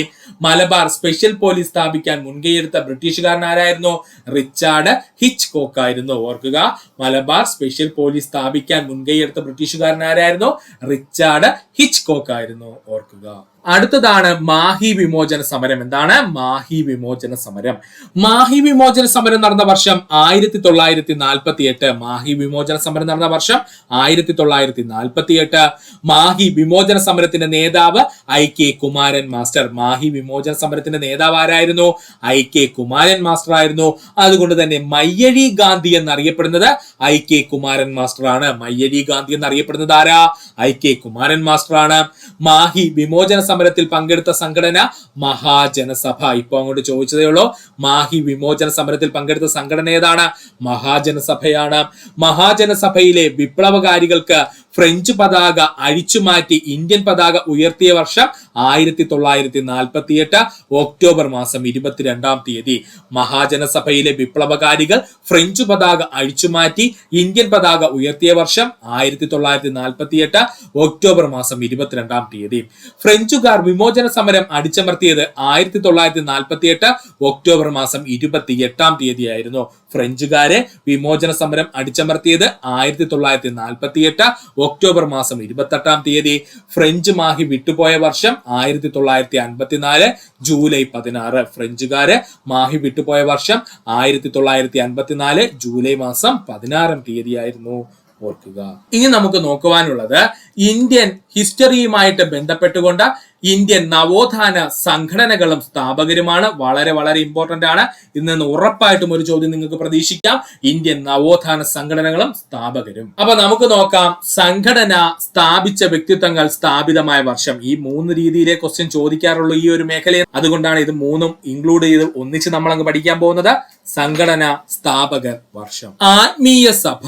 ആത്മീയ സഭ ആരംഭിച്ചത് രാജാറാം മോഹൻ റോയ് ആണ്. വർഷം 1815. ആത്മീയ സഭ ആരംഭിച്ചത് ആരാ? രാജാറാം മോഹൻ റോയ് ആണ്. വർഷം 1815. ഫാരിസി പ്രസ്ഥാനം ആരംഭിച്ചത് ഹാജി ശരിയത്തുള്ളയാണ്. വർഷം 1819 ആണ്. ഫാരിസി പ്രസ്ഥാനം ആരംഭിച്ചത് ഹാജി ശരിയത്തുള്ളയാണ്. വർഷം 1819 ആണ്. ബ്രഹ്മസമാജം അല്ലെങ്കിൽ നമുക്ക് പറയാം ബ്രഹ്മസഭ സ്ഥാപിച്ചത് ആരെന്ന് ചോദിച്ചാൽ അത് രാജാറാം മോഹൻ റോയ് ആണ്. വർഷം 1828. അതിനുശേഷമാണത് ബ്രഹ്മസമാജമായിട്ടൊക്കെ മാറിയത്. അപ്പൊ ബ്രഹ്മസഭ അല്ലെങ്കിൽ ബ്രഹ്മസമാജം ആരംഭിച്ചത് ആരാണ്? രാജാറാം മോഹൻ റോയ് ആണ്. വർഷം 1828. അക്കാദമിക് അസോസിയേഷൻ ആരംഭിച്ചത് ഹെൻറി വിവിയാൻ ഡെറോസി. വർഷം 1828 തന്നെയാണ്. ധർമ്മസഭ ആരംഭിച്ചത് രാധാകാന്ത് ദേബ് ആണ്. വർഷം 1830. ധർമ്മസഭ ആരംഭിച്ചത് രാധാകാന്ത് ദേബ് ആണ്. ഏത് വർഷം ആരംഭിച്ചത്? 1830. വഹാബി പ്രസ്ഥാനം ആരംഭിച്ചത് സെയ്ദ് അഹമ്മദ് ബറേൽവി ആണ്. ഓർത്തോളനെ, വഹാബി പ്രസ്ഥാനം ആരംഭിച്ചത് ആരാണ്? സെയ്ദ് അഹമ്മദ് ബറേൽവി ആണ്. വർഷം 1830. വഹാബി പ്രസ്ഥാനം ആരംഭിച്ചത് ആരാ? സെയ്ദ് അഹമ്മദ് ബറേൽവി ആണ്. വർഷം എത്രയാ? 1830. ഒന്നുകൂടി പറയാം സുഹൃത്തുക്കളെ, ശ്രദ്ധിക്കുക. ആത്മീയ സഭ ആരംഭിച്ചത് രാജാറാം മോഹൻ റോയ്. വർഷം 1815. ഫാരിസി പ്രസ്ഥാനം ആരംഭിച്ചത് ഹാജി ശരിയത്തുള്ള. വർഷം 1819. ബ്രഹ്മസമാജം അല്ലെങ്കിൽ ബ്രഹ്മസഭ ആരംഭിച്ചത് രാജാറാം മോഹൻ റോയ്, വർഷം 1828. ധർമ്മസഭ ആരംഭിച്ചത് രാധാകാന്ത് ദേവാണ്, വർഷം 1830. വഹാബി പ്രസ്ഥാനം ആരംഭിച്ചത് സെയ്ദ് അഹമ്മദ് ബറേൽവിയാണ്, വർഷം 1830. തത്വബോധിനി സഭ ആരംഭിച്ചത് ദേവേന്ദ്രനാഥ ടാഗോർ, വർഷം 1839. തത്വബോധിനി സഭ ആരംഭിച്ചത് ദേവേന്ദ്രനാഥ ടാഗോർ ആണ്, വർഷം 1839. പ്രാർത്ഥനാ സമാജം ആരംഭിച്ചത് ആത്മറാം പാണ്ഡുറംഗാണ്, വർഷം 1867. പ്രാർത്ഥനാ സമാജം ആരംഭിച്ചത് ആത്മറാം പാണ്ഡുറംഗാണ്, വർഷം 1867. പൂനെ സാർവജനിക് സഭ ആരംഭിച്ചത് മഹാദേവ ഗോവിന്ദ് റാനഡെയാണ്, വർഷം 1870. പൂനെ സാർവജനിക് സഭ ആരംഭിച്ചതാരാ? മഹാദേവ ഗോവിന്ദ് റാനഡെയാണ്, വർഷം 1870. ഇന്ത്യൻ റീഫോംസ് അസോസിയേഷൻ ആരംഭിച്ചത് കേശവചന്ദ്ര സെൻ ആയിരുന്നു, വർഷം 1870. ഇന്ത്യൻ റീഫോംസ് അസോസിയേഷൻ ആരംഭിച്ചതാരാ? കേശവചന്ദ്ര സെൻ ആയിരുന്നു, വർഷം 1870. ആര്യ സമാജവും ശുദ്ധി പ്രസ്ഥാനവും ആരംഭിച്ചത് ദയാനന്ദ സരസ്വതിയാണ്, വർഷം 1875. ആര്യ സമാജം അതുപോലെ ശുദ്ധി പ്രസ്ഥാനം എന്നിവ ആരംഭിച്ചതാരാ? ദയാനന്ദ സരസ്വതിയാണ്, വർഷം 1875. നവവിധാൻ സംഘടന ആരംഭിച്ചത് കേശവ് ചന്ദ്ര സെൻ ആയിരുന്നു, 1881.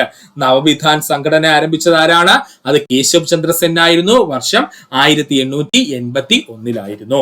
ഒന്നുകൂടി പറയാം സുഹൃത്തുക്കളെ, ശ്രദ്ധിക്കുക. തത്വബോധിനി സഭ ആരംഭിച്ചത് ദേവേന്ദ്രനാഥ ടാഗോർ, വർഷം 1839. പ്രാർത്ഥനാ സമാജം ആരംഭിച്ചത് ആത്മറാം പാണ്ഡുറംഗാണ്, വർഷം 1867. പൂനെ സാർവജനിക് സഭ ആരംഭിച്ചത് മഹാദേവ് ഗോവിന്ദ് റാനഡെയാണ്, വർഷം 1870. ഇന്ത്യൻ റീഫോംസ് അസോസിയേഷൻ ആരംഭിച്ചത് കേശവ് ചന്ദ്ര സെൻ ആയിരുന്നു, വർഷം 1870.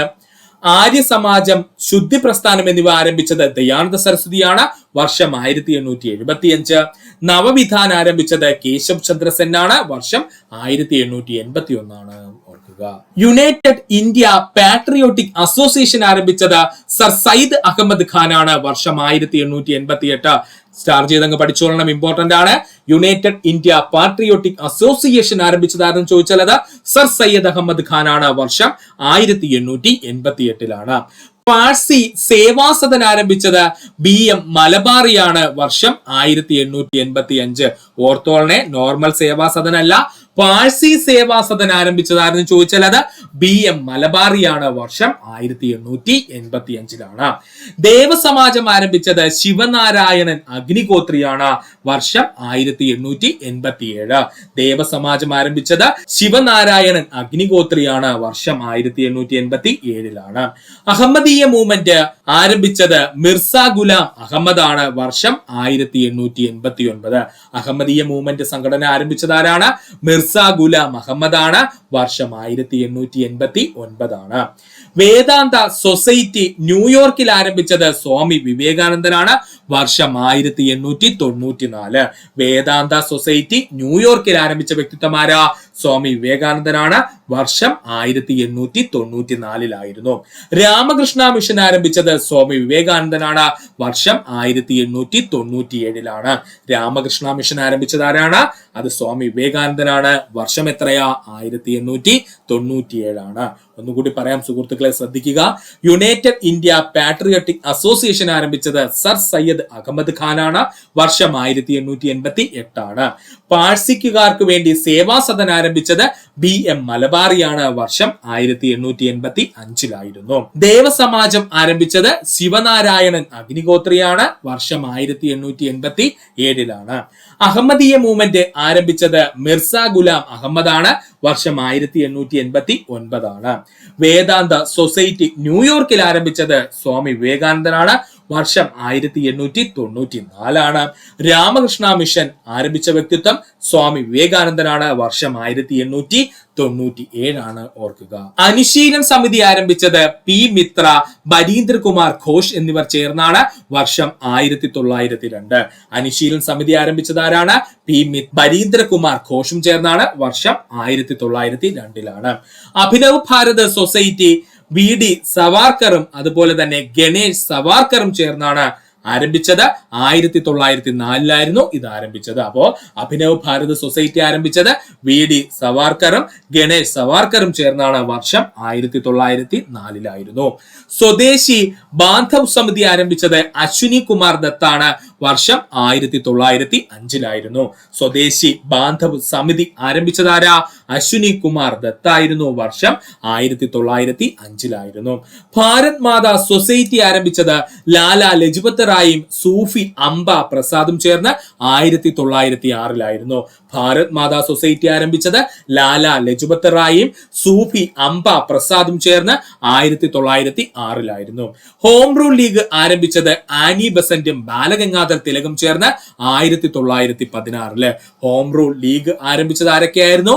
ആനി ബസന്റും ബാലഗംഗാധര തിലകനും ചേർന്നായിരുന്നു. വർഷം 1916 മഹർ പ്രസ്ഥാനം ആരംഭിച്ചത് അംബേദ്കർ ആയിരുന്നു. വർഷം 1920 മഹർ പ്രസ്ഥാനം ആരംഭിച്ചതാരാണ്? ഡോക്ടർ BR അംബേദ്കർ ആയിരുന്നു. വർഷം 1920 ഒന്നുകൂടി പറയാം സുഹൃത്തുക്കളെ, ശ്രദ്ധിക്കുക.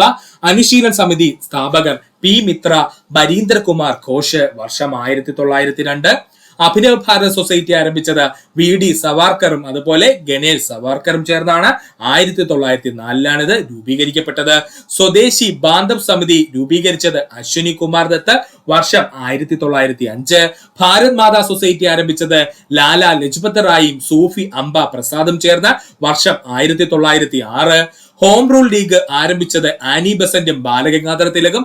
വർഷം 1916 മഹർ പ്രസ്ഥാനം ആരംഭിച്ചത് അംബേദ്കർ ആണ്. വർഷം 1920 RSS സ്ഥാപകർ ഡോക്ടർ കേശവ് ബൽറാമും ഹെഡ് ഗേവറും ചേർന്നാണ്.